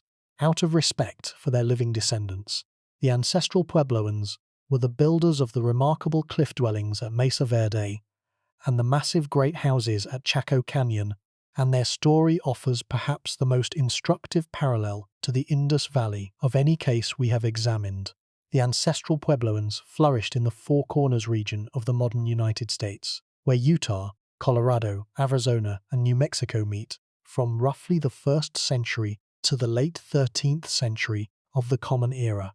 Over the course of more than 1,000 years, they developed increasingly sophisticated architecture, agricultural techniques, and social organization. Their architectural achievements were extraordinary. The great houses of Chaco Canyon, built between approximately 900 and 1150 of the Common Era, were multi-story stone structures containing hundreds of rooms, constructed with precisely fitted masonry from sandstone blocks that were quarried, shaped, and laid with remarkable skill. Pueblo Bonito, the largest great house, contained more than 600 rooms and rose 4 or 5 stories in places. The structures were aligned with astronomical events such as the solstices and equinoxes, suggesting a deep knowledge of the sky and a concern with calendrical precision. The road system radiating from Chaco Canyon extended for hundreds of kilometers across the desert, connecting outlying communities to the ceremonial center. These roads were wide, cleared, and strikingly straight, cutting across mesas and through ravines, rather than following the natural contours of the land. Their purpose is still debated, but they clearly represent a significant investment of communal labor and organizational capacity. The cliff dwellings of Mesa Verde, constructed in natural alcoves in the canyon walls beginning around 1190 of the Common Era, represent some of the most dramatic and well-preserved ancient architecture in North America. Cliff Palace, the largest of these dwellings, contained more than 150 rooms and 23 kivas, circular underground chambers used for ceremonies and communal gatherings. The dwellings were built in locations that were difficult to access, requiring climbing, and the use of handholds and footholds carved into the rock face, suggesting a concern with defense. Around 1275 of the Common Era, the Ancestral Puebloans began to abandon the Four Corners region entirely. Within a single generation, roughly 25 years, the great cliff dwellings and canyon sites that had been occupied for centuries were empty. The migration was rapid and apparently permanent. The people did not simply relocate to a nearby area. They left the entire region, moving south and east to the Rio Grande Valley, to the Zuni and Hopi areas, and to other locations where their descendants, the modern Pueblo peoples, live today. Tree ring data from the region, analyzed by dendrochronologist Jeffrey Dean and others, shows a severe drought beginning in 1276 and lasting until 1299, a period sometimes called the Great Drought. This drought was almost certainly a major factor in the abandonment, but it was not the only drought the region had experienced. Earlier droughts of comparable severity had not triggered such a complete abandonment. What was different this time? There is growing evidence that social and political factors were as important as environmental ones. Studies of skeletal remains and settlement patterns in the late period show signs of increasing conflict, including evidence of violence, cannibalism in some cases, and the fortification of settlements. Social and political factors, including possible tensions over resource distribution, religious authority, and inter-community conflict, may have contributed to the decision to leave. The Ancestral Puebloans did not vanish. They moved. They adapted. They survived. They carry their culture to this day, but they left behind their greatest architectural achievements, and those achievements sat empty in the desert for 600 years, bleached by the sun and scoured by the wind, until they were encountered by European-American explorers in the 19th century. The rancher Richard Wetherill stumbled upon Cliff Palace at Mesa Verde in 1888, finding the ancient rooms still containing pottery, tools, and other objects left behind by their inhabitants more than 600 years before. Each of these cases, Göbekli Tepe, Cahokia, Angkor, the Bronze Age collapse, and the Ancestral Puebloans, illuminates a different facet of the problem of civilizational collapse. Göbekli Tepe shows us that monumental achievements can be deliberately buried and forgotten for millennia. Cahokia shows us that a major city can be abandoned and forgotten within a few centuries, even in a region that remained populated. Angkor shows us that the jungle can reclaim even the most massive stone structures within a few hundred years. The Bronze Age collapse shows us that interconnected civilizations can fail simultaneously through cascading pressures that no single cause can explain. And the Ancestral Puebloans show us that a people can survive the collapse of their way of life by migrating and adapting, even if their greatest achievements are left behind to crumble in the desert. Now, return to the Indus Valley and apply these lessons. The Indus Valley civilization experienced a gradual decline, not a sudden collapse. The environmental evidence suggests that climate change, particularly a weakening of the monsoon and the drying of the Gagar-Hakra river system, placed increasing stress on the agricultural foundation of the civilization. The archaeological evidence suggests that the large cities were progressively abandoned, while smaller settlements continued for a time in peripheral areas. The writing system fell out of use. The standardized material culture fragmented, with different regions developing their own local styles, rather than maintaining the pan-regional uniformity that had characterized the mature phase of the civilization. And the people themselves dispersed, probably migrating toward the Ganges Plain to the east, where monsoon rainfall was more reliable, and southward along the coast of Gujarat. They did not die. They scattered. They lost their script, their standards, their urban identity. They became something else, absorbed into the populations and cultural traditions that would eventually form the diverse societies of South Asia. But this explanation, however plausible, leaves enormous questions unanswered. Why could they not adapt? Other civilizations faced similar pressures and found ways to cope. Why did the writing system die? Other scripts have survived the collapse of the civilizations that created them. Cuneiform outlived the Sumerians. Hieroglyphics outlived the pharaohs, at least for a time. Why did no successor state preserve the memory of what had come before? Why is the collapse so total, so thorough, that even the identity of the people was lost for 4,000 years? Other civilizations have faced comparable challenges and survived by reinventing themselves. The Egyptians endured intermediate periods of fragmentation and came back stronger. The Chinese experienced dynastic collapses and rebuilt, carrying their written tradition forward without interruption. The Mesopotamian city-states fell and rose again, passing their knowledge from one empire to the next. What was it about the Indus Valley that made its decline irreversible? One possible answer returns to the mystery of the script. If the Indus writing system was used primarily for limited purposes, perhaps for trade, for seal identification, or for brief ritual formulas, rather than for extended literary or administrative texts, then its loss might be easier to explain. A script that is used by a small class of specialists, rather than by the general population, can die with its users. When the trade networks collapsed and the urban institutions that supported the specialists withered, the knowledge of the script may have simply died out within a generation or two. No one was left who could read it, and no one was left who needed to. This hypothesis is supported by the brevity of the surviving inscriptions. The average Indus inscription is only about 5 characters long, far too short for narrative text or detailed record-keeping. This suggests that the script was used for labeling or identification, not for recording history or literature. If so, the Indus Valley people may have transmitted their stories, their religious beliefs, and their historical memory orally rather than in writing. And oral traditions, while extraordinarily durable in stable societies, are fragile in times of upheaval. When a community scatters, when the elders die without passing on their knowledge, when the young are too busy surviving to sit and listen to the old songs and stories, oral traditions can be lost in a single generation. One generation of silence is enough to erase 1,000 years of memory. Let that sink in. A civilization of 5 million people may have stored its collective memory in the minds of its people rather than in texts. And when the people scattered, the memory went with them, dispersing like smoke in the wind, each fragment too small to sustain the whole. We are left with the buildings and the objects, the silent witnesses of a world that no living voice can describe. The carved seals stare at us with their animal figures: a humped bull, a water buffalo, an elephant, a mythical creature that some call a unicorn, and their neat rows of symbols. And they say nothing. They cannot say anything.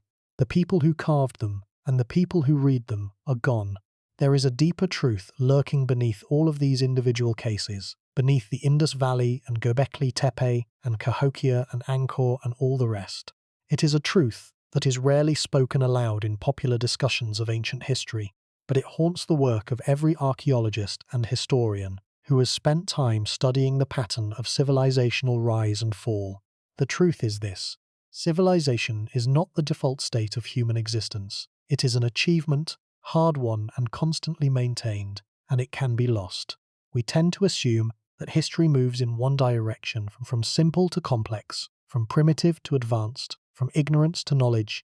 We look at the world around us, with its cities and its technologies and its institutions, and we assume that this is the natural endpoint of human development, that the trajectory is always upward, that each generation stands on the shoulders of the last and reaches a little higher. But the archaeological record tells a different story. It tells us that complexity can give way to simplicity, that knowledge can be forgotten, that cities can empty, that scripts can die, that entire ways of life can vanish, leaving behind nothing but stones and questions. This is not science fiction. This is the documented history of the human species, repeated so many times across so many cultures and so many millennia, that it can only be understood as a fundamental feature of how human civilizations work. Not a bug in the system, but a feature. Not an exception to the rule, but the rule itself. The Indus Valley civilization is perhaps the purest illustration of this principle.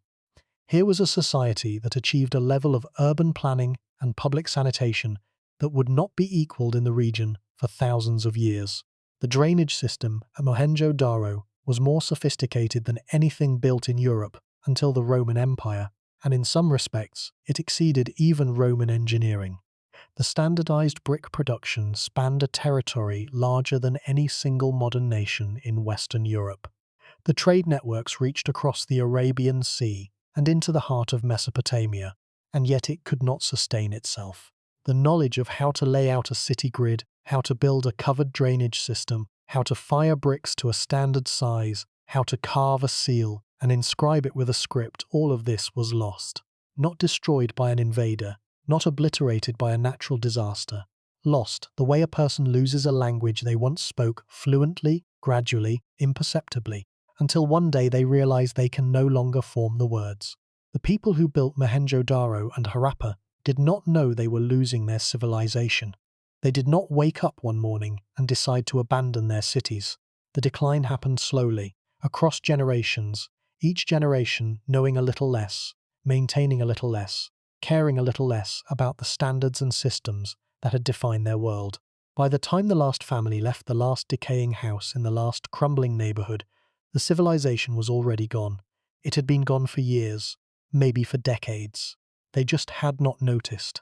Let that sink in. A civilization can die while its people are still alive. The collapse is not a moment. It is a process, a long erosion of knowledge, standards, and identity that can take centuries to complete.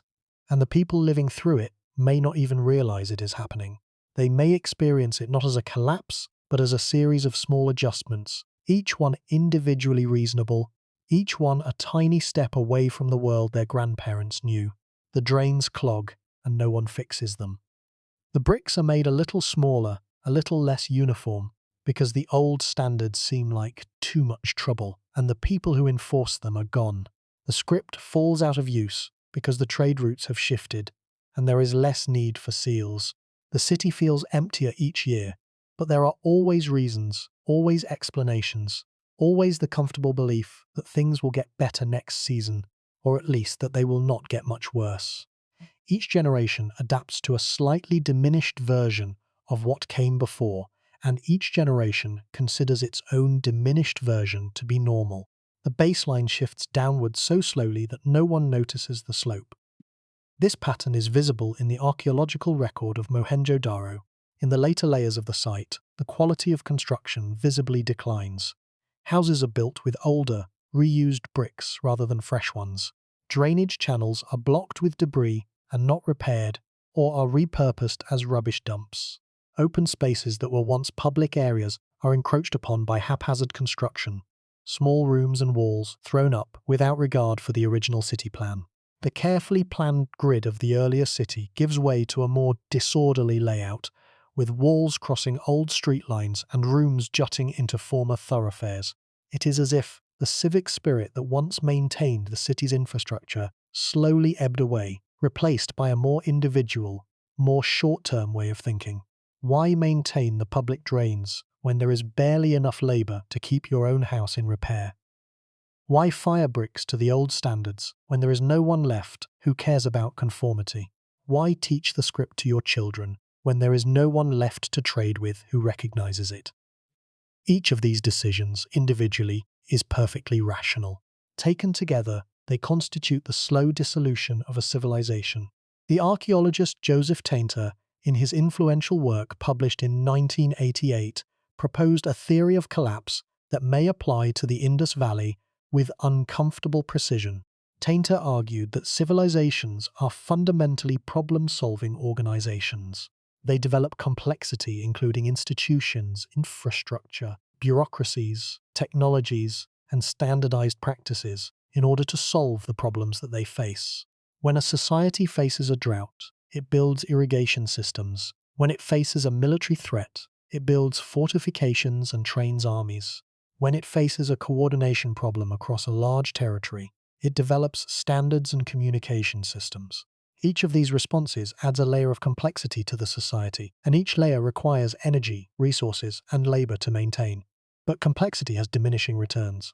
Over time, as a civilization solves its most pressing problems, the returns on additional complexity begin to decline.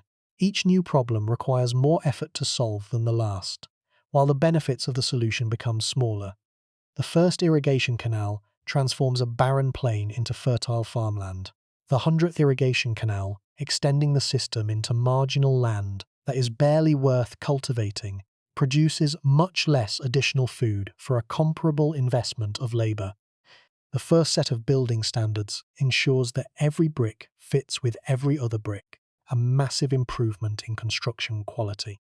Maintain those standards across 1 million square kilometers, year after year, century after century, requires an ongoing investment of administrative effort that may eventually exceed the practical benefit. Eventually, the civilization reaches a point where the cost of maintaining its complexity exceeds the benefits that complexity provides. At that point, collapse, a reduction in complexity, becomes not a failure but a rational adaptation. People simplify their lives because simplicity works better for them than the burden of maintaining a complex system that no longer delivers proportionate rewards. This framework maps onto the Indus Valley decline with a clarity that is both illuminating and deeply unsettling. The elaborate urban infrastructure of Mohenjo-Daro and Harappa, the drains, the baths, the standardized bricks, the trade networks, all of this required enormous ongoing effort to maintain. When the environment began to change, when the rivers shifted and the monsoon weakened, when the trade routes dried up along with the riverbeds, when the agricultural surplus declined and the population that could support the maintenance of complex infrastructure shrank, the cost of maintaining that infrastructure may have exceeded its benefits. It may have become easier, more practical, more sensible to let the drains clog, to stop firing bricks to the old standards, to abandon the cities and move to smaller, simpler settlements closer to reliable water sources. The collapse of the Indus Valley civilization may not have been a catastrophe imposed from outside. It may have been a choice, made not in a single dramatic moment, but in millions of small individual decisions spread across centuries, each one a tiny retreat from complexity that made perfect sense to the person making it. This framework maps onto the Indus Valley decline with a clarity that is both illuminating and deeply unsettling. The elaborate urban infrastructure of Mohenjo-Daro and Harappa, the drains, the baths, the standardized bricks, the trade networks, all of this required enormous ongoing effort to maintain. When the environment began to change, when the rivers shifted and the monsoon weakened, when the trade routes dried up along with the riverbeds, when the agricultural surplus declined and the population that could support the maintenance of complex infrastructure shrank, the cost of maintaining that infrastructure may have exceeded its benefits.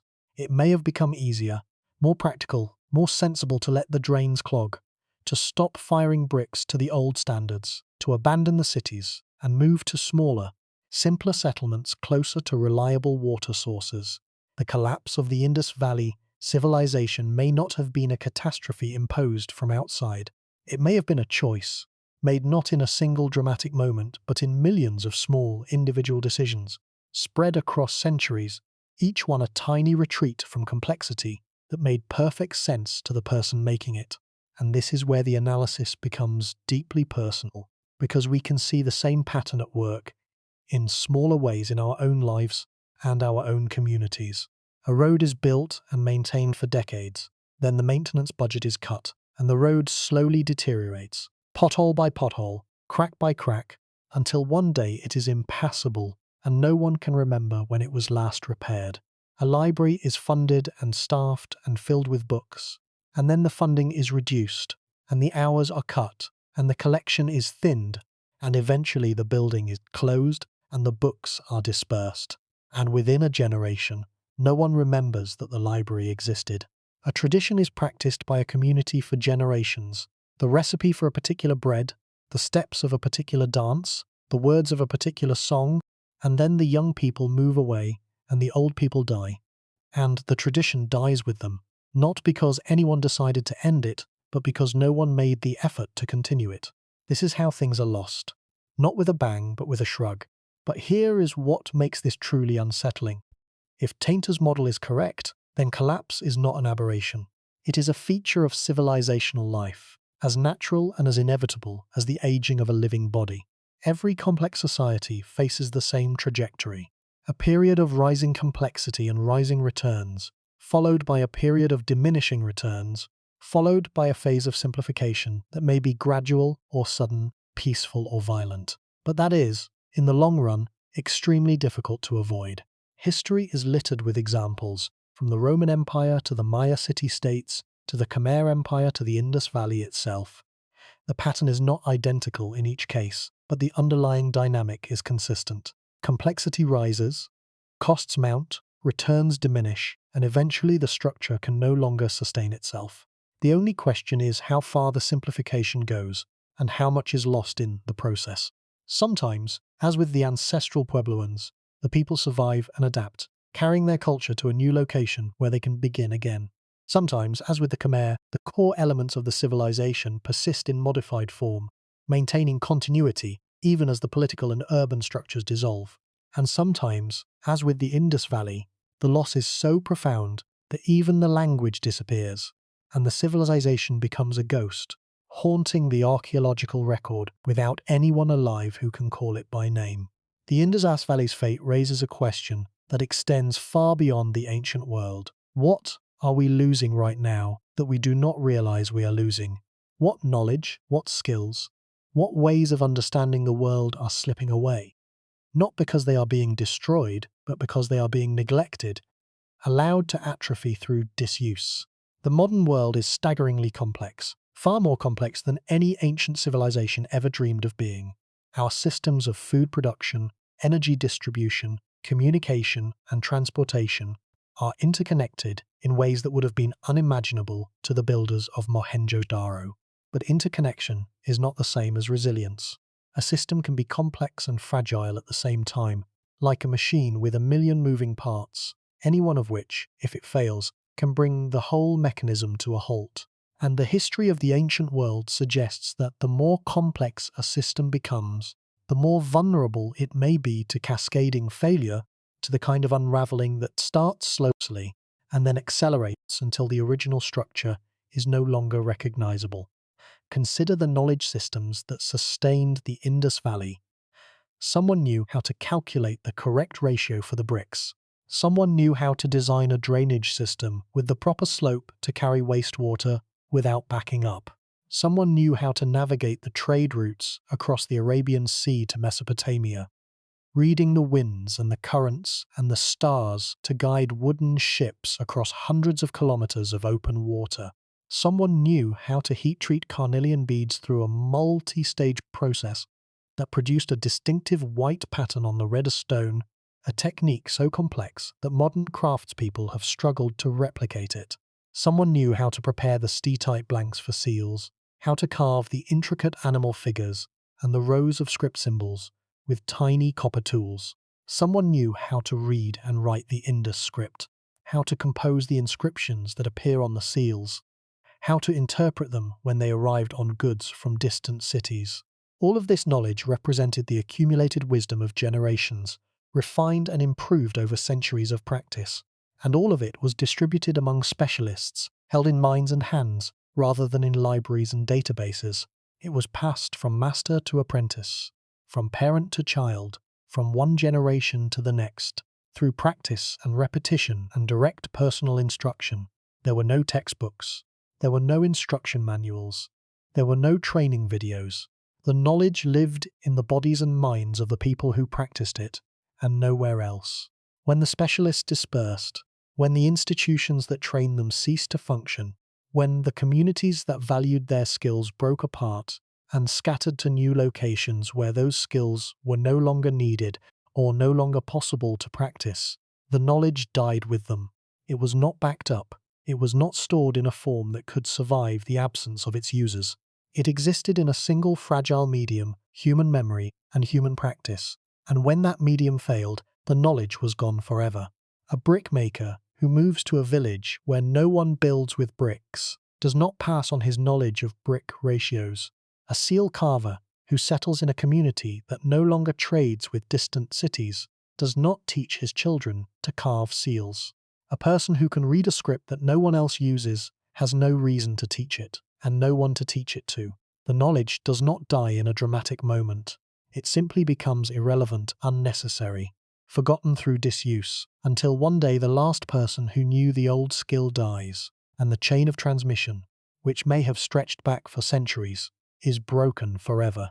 Let that sink in. The most advanced civilization of its time in one of the most important regions of the world lost not just its political organization, not just its economic system, not just its cities, but its very ability to communicate in writing.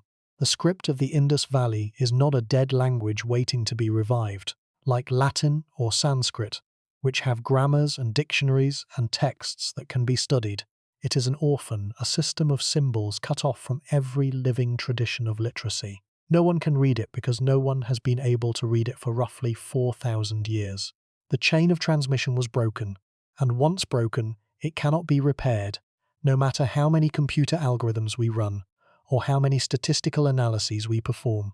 Every attempted decipherment is a guess, an act of creative reconstruction, without a key, without a Rosetta Stone, without a bilingual inscription that could bridge the gap between the known and the unknown. We may never know what those symbols mean. The voices of 5 million people, their prayers, their business records, their jokes, their songs, their arguments, their love letters, if they wrote them, their complaints about the weather, all of it is locked away behind a wall of silence that may never be breached. This is the deeper truth of the Indus Valley civilization. It is not just a historical curiosity, not just a puzzle for specialists to debate at academic conferences. It is a warning. It tells us that civilization is not permanent, that progress is not guaranteed, that the things we build can be unbuilt, not by enemies, but by the slow, quiet erosion of the systems that sustain them. The people of Mohenjo-Daro did not choose to lose their civilization. They did not choose to forget their script. It happened to them the way aging happens to a person, so gradually that each day seems almost identical to the last, until one day you look back across the years and realize that everything has changed, and that the world you knew is gone, and that it is not coming back. What does the disappearance of the Indus Valley civilization mean for us? Not as a matter of academic interest, not as a puzzle for archaeologists to solve in dusty excavation trenches, but as a matter of human self-understanding. What does it tell us about who we are and what we are capable of, both building and losing? The first implication is humility. We live in a world that prizes innovation, that celebrates the new, that measures progress in terms of what we have added to the sum of human capability. We build higher, travel faster, communicate more broadly than any previous generation. And yet the story of the Indus Valley reminds us that addition is not the only direction of history.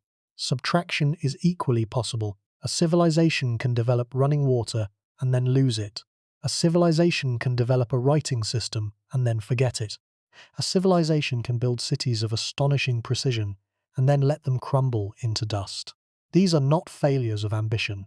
They are not failures of intelligence or creativity.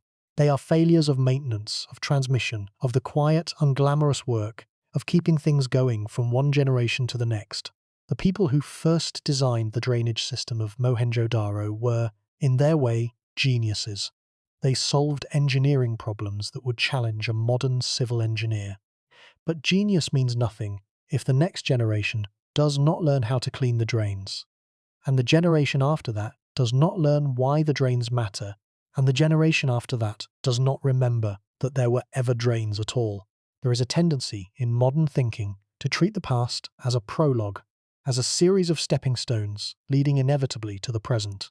From this perspective, the Indus Valley civilization is merely an early chapter in the long story of South Asian history, a predecessor to the Vedic culture that came after it, which in turn led to the classical civilizations of India, which in turn led to the medieval kingdoms, which in turn led to the colonial period, which in turn led to the modern world. This view is comforting because it implies continuity, a thread connecting past to present that gives meaning to even the most distant events. But this view is misleading. It assumes a continuity that may not exist, or that exists only in the most tenuous and indirect way. The relationship between the Indus Valley civilization and the cultures that succeeded it is unclear and may be largely a matter of geographical coincidence rather than cultural inheritance. The Vedic culture that emerged in the Indian subcontinent after the decline of the Indus cities was, in many respects, a very different kind of society. It was pastoral and decentralized where the Indus Valley had been urban and coordinated. It was oral where the Indus Valley had been literate. It was focused on ritual texts and religious hymns, where the Indus Valley had been focused on trade, infrastructure, and material standards. If there is a line of descent from the Indus Valley to later Indian civilization, it is tangled and broken, full of gaps that may never be filled. The thread is not continuous. It is frayed, and in places, it is severed entirely. The second implication is about memory itself and the terrifying ease with which it can be lost. Human beings are storytelling creatures. We understand ourselves through narratives, through the stories we tell about where we came from and what our ancestors did and what matters in the world. Without those stories, we are unmoored, disconnected from the past, uncertain of our place in the flow of time. But the Indus Valley civilization has no story. It has objects and buildings and a script no one can read, but it has no narrative, no mythology, no founding legend, no epic poem, no sacred text, no chronicle of kings and wars and treaties that connects it to a living tradition. It exists in a kind of historical limbo, acknowledged by scholars but unknown to most of the world, recognized as significant but incapable of speaking for itself. It is a ghost at the feast of human history, present but silent, seen but not heard. This silence is not unique to the Indus Valley, but it is especially profound there because of the scale of what was lost. When a small community disappears, when a village is abandoned and its inhabitants move elsewhere, the loss is local and limited. A few families, a few traditions, a few stories forgotten. The ripple is small, and it fades quickly. But when a civilization of 5 million people disappears, the loss is continental in scope and millennial in duration. An entire way of life, with its own aesthetics, its own priorities, its own understanding of how human beings should live together in cities, and trade across oceans, and maintain shared standards across vast distances, has been erased from the collective memory of humanity. We will never know what stories they told their children around the fire at night. We will never know what music they played at their festivals or what songs they sang at their funerals. We will never know what they believed about the meaning of life, about what happens after death, about why the rains come and why they sometimes fail. We will never know what they hoped for the future, whether they imagined their cities standing forever or whether they sensed, somewhere in the back of their minds, that all of this was fragile, all of this was temporary, all of this could be taken away.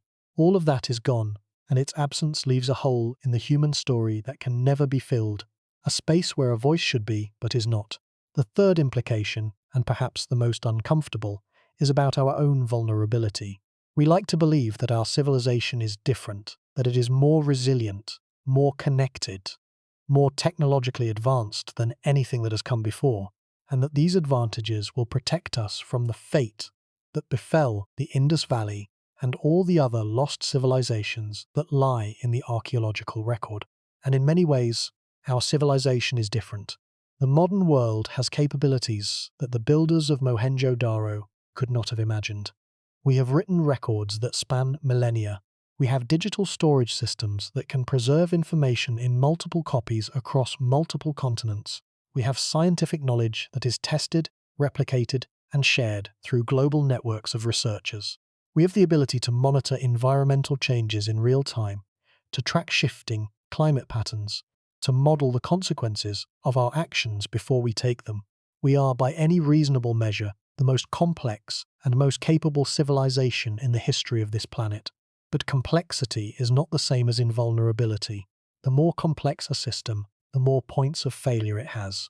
The more interconnected its components, the more vulnerable it is to cascading collapse, to the kind of chain reaction in which the failure of one component triggers failures in others, which trigger further failures, until the entire system is degraded beyond recognition. The Indus Valley civilization was, for its era, astonishingly complex and interconnected. Its trade network spanned thousands of kilometers of land and sea. Its standardized material culture covered more than 1 million square kilometers. Its cities were engineering marvels. And yet none of that complexity prevented its decline. None of that interconnection saved it.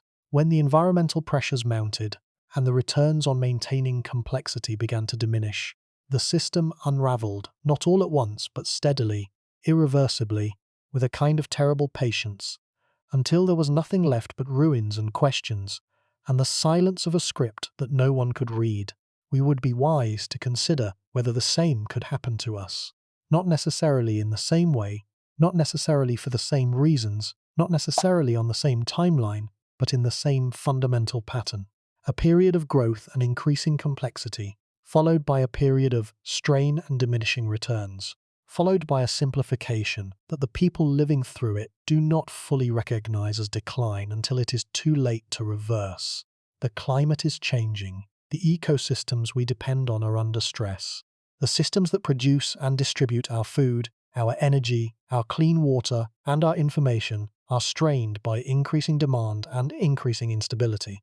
The knowledge that sustains our most advanced technologies is concentrated in the minds and practices of a relatively small number of specialists, and if those specialists cannot pass on their knowledge, if the institutions that train them cease to function, if the economic systems that support them break down, then knowledge can be lost today, just as it was lost 4,000 years ago. The medium has changed from human memory to digital storage, but the principle has not. Knowledge that is not actively maintained, actively transmitted, actively valued by the society that holds it, is knowledge that is at risk of being lost, and once lost, it may not come back. The ruins of Mohenjo-Daro sit under the sun of Sind, crumbling slowly. The bricks that were once so precisely standardized are now cracked and eroded by millennia of weather and occasional flooding. The drains that once carried water through the streets, with the precision of a modern engineering project, are choked with the dust of ages. The Great Bath is dry, its waterproofed floor still intact in places but no longer holding water, no longer serving whatever sacred or social function it was built to serve. The seals with their undeciphered script lie in museum cases in Karachi and Delhi and London, beautiful and silent, waiting for a translator who may never come. The civilization that created them is gone, and it will not return. But its absence speaks volumes about the nature of human achievement and the fragility of human memory. It tells us that building is only half the story. The other half is keeping.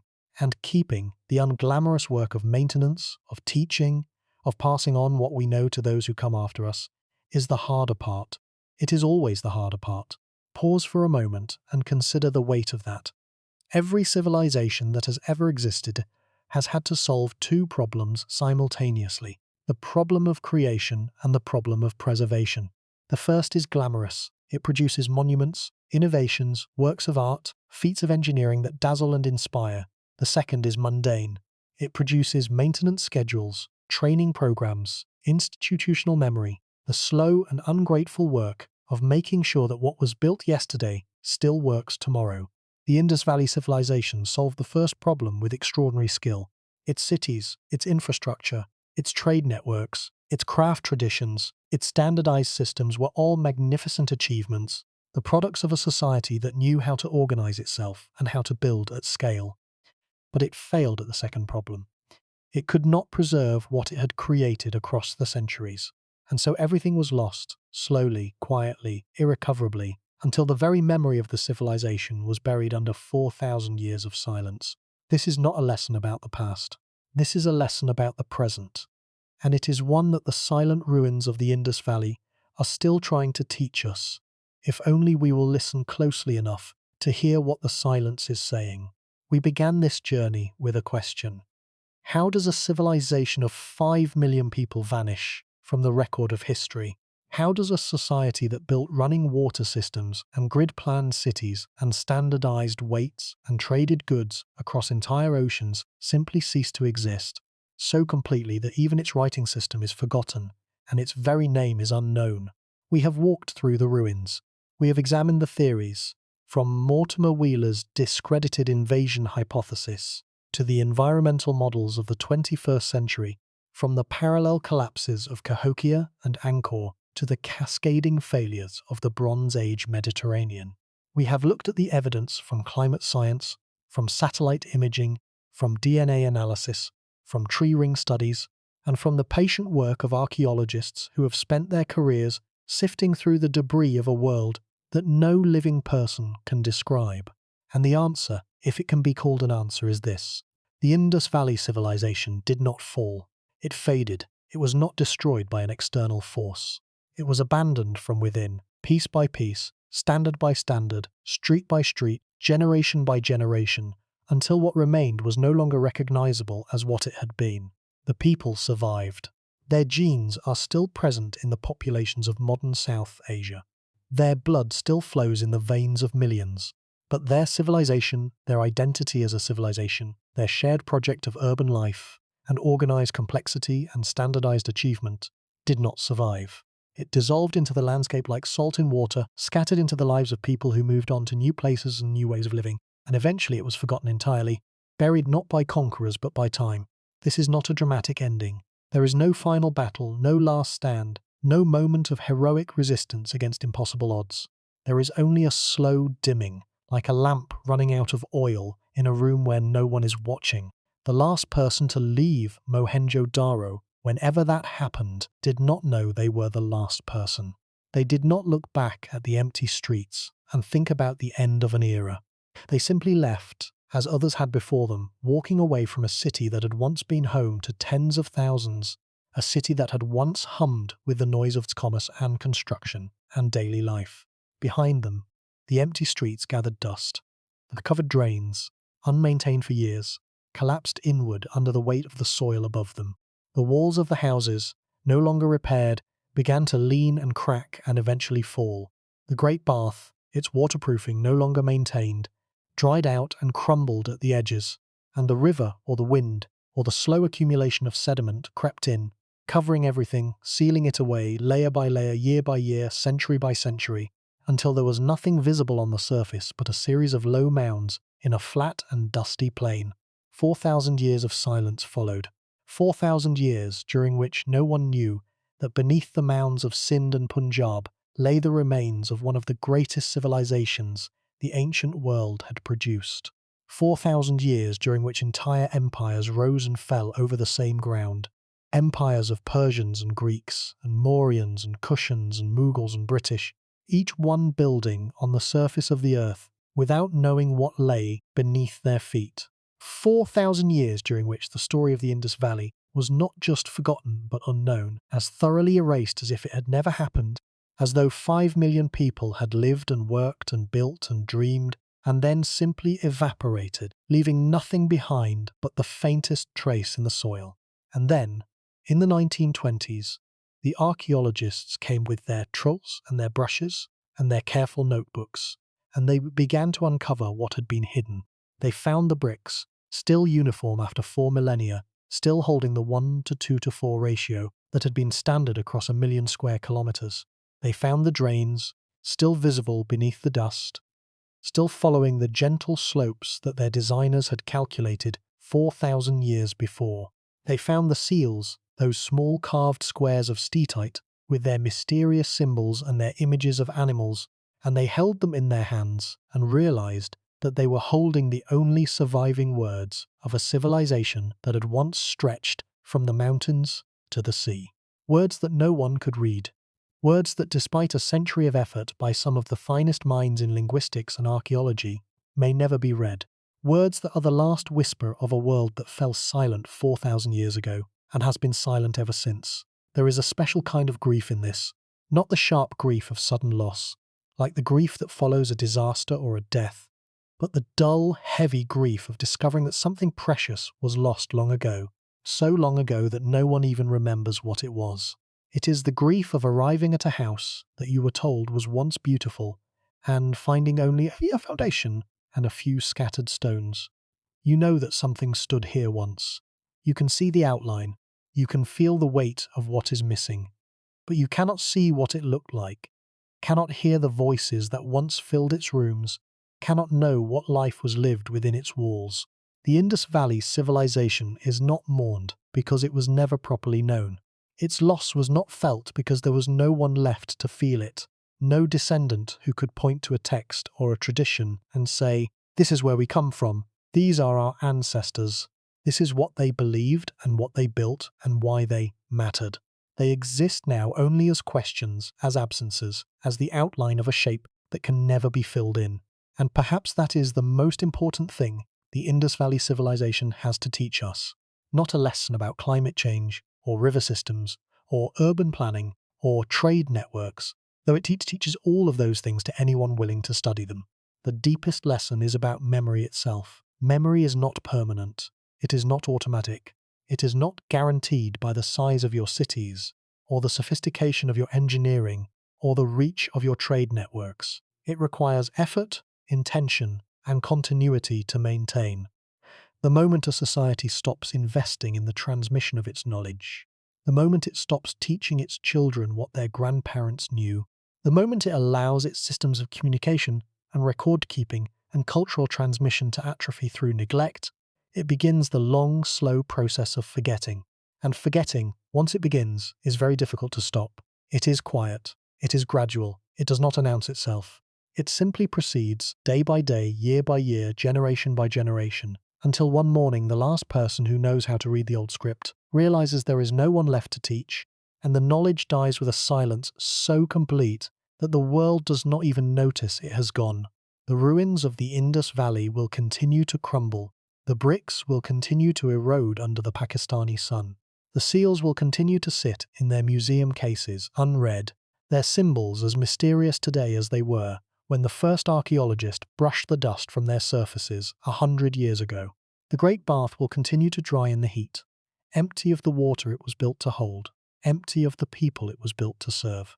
And the 5 million souls who once lived and worked and dreamed in those carefully planned streets, in those houses with their private bathrooms and their covered drains, in those workshops where they carved beads of carnelian and shaped vessels of copper, those 5 million people will remain nameless, their stories untold, their voices silent, their civilization reduced to a collection of beautiful objects and unanswerable questions. They built one of the great civilizations of the ancient world. They lived in it for 700 years, generation after generation, each one inheriting the work of the last, each one adding their own small contribution to the shared project of their society. And then they were gone.